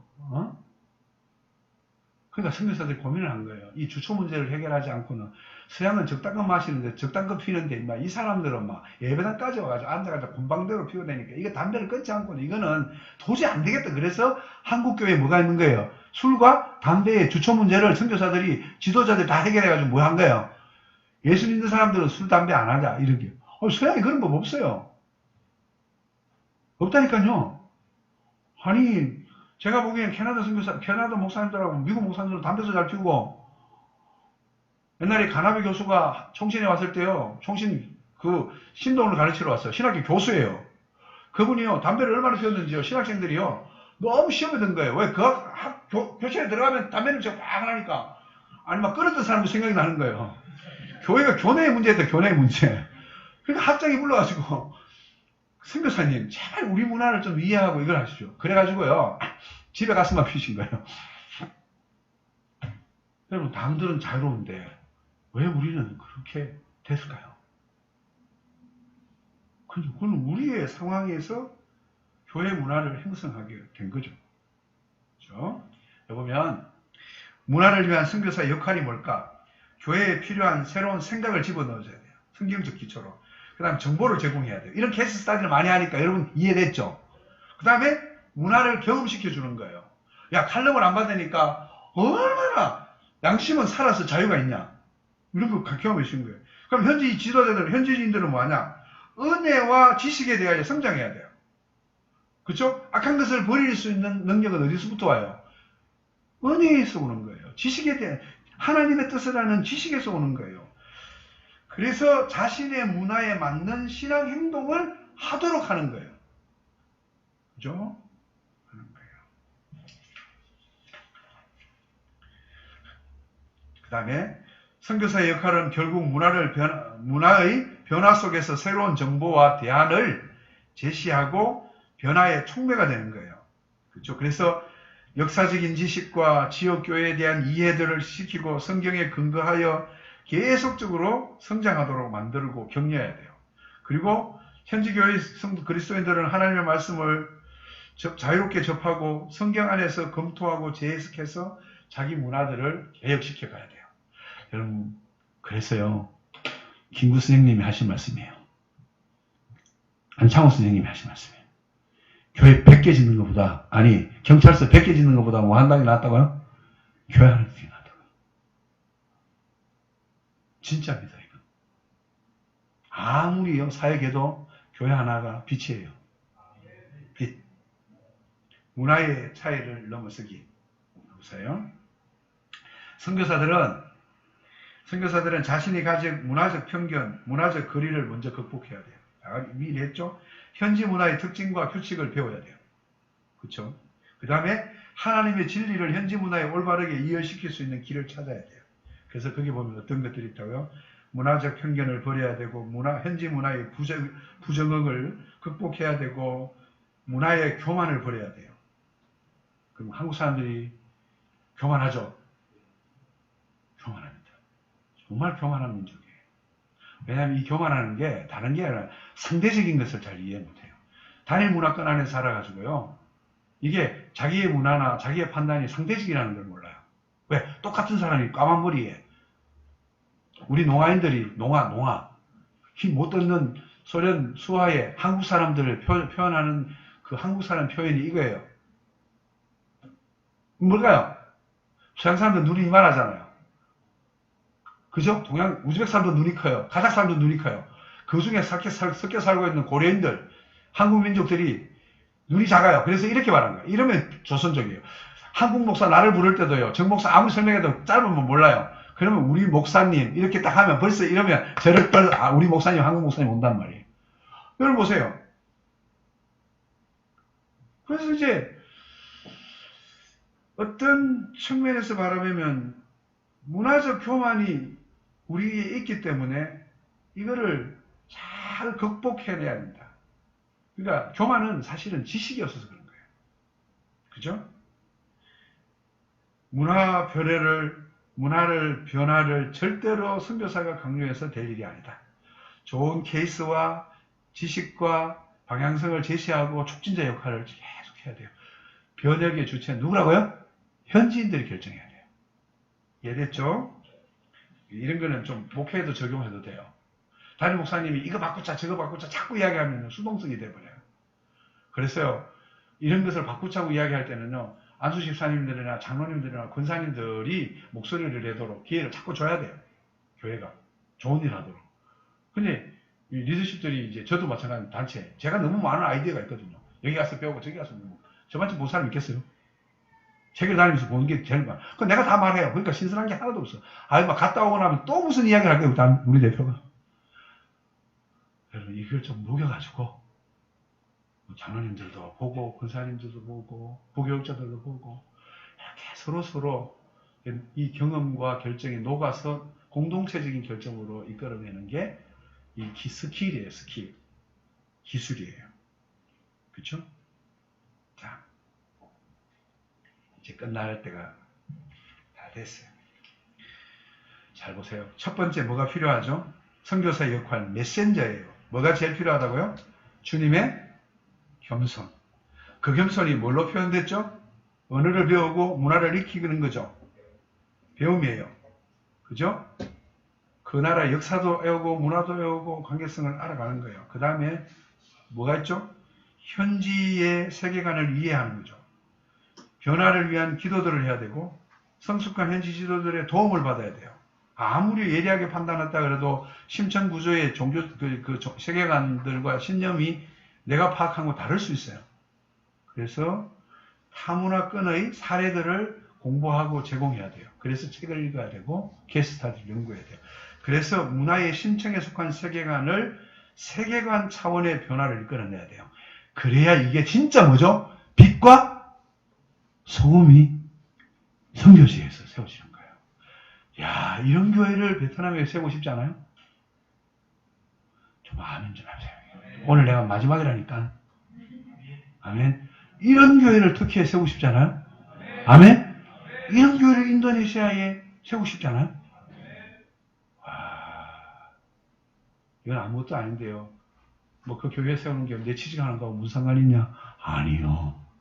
지금 모르나 올라가 보면요. 상급이 있다니까요. 아멘. 선교사는 타문화권에 소속될 수 있는 여러 가지 방법을 개발해야 돼요. 그래서요. 중요한 게 있습니다. 우리가 그들에게 현지인들에게 있어서 그들이라고 불려질 때에는 어떤 영향력도 미비합니다. 파급 효과가 없어요. 그러나 우리가 문화적으로 그들에게 수용되어져서 그들의 문화와 같고 그들의 공동체 안에 수용되어서 그들이 우리를 부를 때 그들이라 부르지 않고 우리라고 부르는 순간 선교사는 실제 말로 대박 나기 시작해야 하네요. 안 나는 것 같아요? 대박 나요. 자, 보세요. 끝까지 노란색이 왔어요. 그죠? 왔는데 그 사람이 우리를 노란색이 아니라 까만색으로 받아들여졌어요. 너는 우리 공동체에 너라고 부르지 마. 그들이라고 부르지면 안 돼. 걔는 우리야. 우리 멤버야. 우리 공동체야. 여러분, 수용된 거예요. 수용되었어요. 쫓겨날 일이 있어 없어요? 없어요. 그렇죠? 영향력이 생겨나는 거잖아. 그런데 말이에요. 예수님께서는 이 땅에 오셔가지고 3년 일하려고 30년 노력하셨어요. 맞죠? 아닌가요? 그분이 왜 갑자기 20살에 일을 안 하시고 20살에 일을 하셨을까요? 때가? 답은 답이지. 그러나 요셉이 왜 30살 그 똑똑할 때 왜 30살까지 그새 고생을 해야 될까? 여러분, 문화라는 게 있는 거예요. 애굽의 문화에서 30대 되기 전에는 아무 공직에서 나갈 수 없는 사람이에요. 그러니까 30살이 될 때까지 하나님도 기다리셨네. 아멘? 그러니까 그들의 결정권에 대해서 30대까지 진짜로 공직에 나갈 수 있는 나이가 된 거예요. 남자가 된 거예요, 진정한. 그래서 그때 예수님 똑같아요. 30대 왜 그러냐? 보세요. 하나님이 사람들이 가지고 있는 전통적 관점, 자기 문화에 적어도 30살이 되어야 식견을 가지고 바른 판단을 내릴 수 있는 나이가 된다라고 생각했던 그것을 주님 존중하신 거예요. 하나님이. 맞죠? 그렇게 하나님이 우리를 대하셨어요. 근데 우리는 현지에 가서 막대해요. 그래서 겸손히 배우는 게 너무 중요해요. 그래서 현지인들에게 내가 그들이라 불려지지 않고 당신은 우리 편이요, 우리요라고 말을 듣기 위하여 선교사들은 정말 겸손하고도 피 비린내 나는 게 아니라 피나는 눈물과 수고를 해야 돼요. 아멘? 이런 선교사를 만들어서 이런 선교사들을 키워서 내보내면 우리 교회의 장래가 죄송해요. 대박 중에 대박이에요. 통일되는 것보다 더 중요한 게 지금 대박 나는 거예요. 자, 선교사와 상황화. 복음의 핵심은 타협하지 않으면서도 현지에 맞게 상황화하는 거예요. 문화는 끊임없이 변화돼요. 현지 문화가 건설적으로 변화하도록 선한 요인을 보존해야 돼요. 그렇죠? 그리고 그것을 애써야 돼요. 여러분, 우리나라 아리랑 있죠? 아리랑? 이야, 서양 선교사들이 딱 와보니까 우리 민족을 일본에서 지킬 수 있는 이 요소들이 뭐가 있을까? 우리 민족의 문화를 지킬 수 있는. 여러분, 죄송합니다. 조선 팔도를 다니면서 아리랑을 수집한 사람은 한국 사람이 아닙니다. 다 누구라고요? 선교사들이 있었습니다. 선교사들이요, 고대사부터요, 일제강점기까지 현대사까지 신채호가 쓰는 책만 생각하지 마세요. 그 사람들이 한국말을 배워서 한국 역사를 고대사부터 현대사까지 썼습니다. 아세요? 우리 구약 성경을 번역했던 사람은요, 미국 사람, 영국 사람, 오스트레일리아 사람이 아니에요. 호주 선교사가 아니에요. 우리 구약 성경을 번역한 사람은 주이시예요. 그 사람은 지금 우크라이나 출신이에요. 피터슨 목사님. 주이시예요. 주이시 정통교육을 받은 사람이에요. 그 사람이 신대륙으로 가다가 길이 잘못 풀려가지고, 그죠? 홍콩으로 왔다가, 그 다음에 일본으로 왔다가, 일본에서 회개하고, 북만주에 가서 시베리아 철도 횡단공사 노동자로 가려고 그러다가, 그때 복음 들고, 미국에서 온 선교사가 그 피터슨 목사를, 선교사님을 한국으로 보낸 거예요. 이 사람이 주이시기 때문에 탁월한 영성이 있었던 사람이고요. 우리나라에 그 주이시의 운율이 있어요. 시에. 그 운율을 한국적 감성으로 만들어낼 수 있도록 탁월한 능력이 있었던 사람. 그 사람이 팔도로 다니면서요, 우리나라의 민요와 아리랑을 다 수집해서 여호와는 나의 목자일 뿐만 아니라 우리에게 있어서 가슴에 부딪히는 시편의 말씀들을 다 번역해 준 거예요. 빚을 많이 졌죠? 선교사들이 그렇게 하나님이 저 우크라이나에 있던 신세계를 찾아서 성공하고 싶은 그 한 사람을 불러다가 한반도에 데려다 놓고 그 주의시를 통하여 그저 주의시가 정통 주의시가 개종해서 한국 정서에 맞는 시편을 부를 수 있도록 우리 민족에게 선물을 준 거예요. 그걸 읽다 보면 궁금하지 않아요? 이 시편을 읽다 보면 너무 분석을 잘해가지고 이게 어떻게 이 가슴에 부딪히는 말씀입니까? 누가 했다고요? 주시가 했다고요? 성경과 지역 문화, 선교사와 성경이 역동적으로 일할 때 상호작용이 일어나고 건설적 변화가 일어나요. 이제는 마지막이에요. 선교사가 치러야 될 대가가 있어요.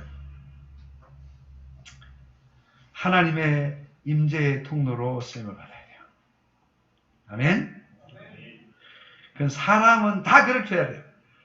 복음의 상정인으로서 선교사는 역할을 해야 돼요. 그죠? 복음의 전파에 난관이 있어요, 없어요? 있어요. 아무리 이 교회에서 기도한다 그래도 선교사들이 영적인 돌파를 이루기 위하여 영적인 열매를 맺기 위하여는 난관이 있고 돌파를 해야 되고 가정적이고 개인적인 희생의 값을 지불해야 돼요. 맞죠? 기도가 이걸 대신해 줄 수가 없어요.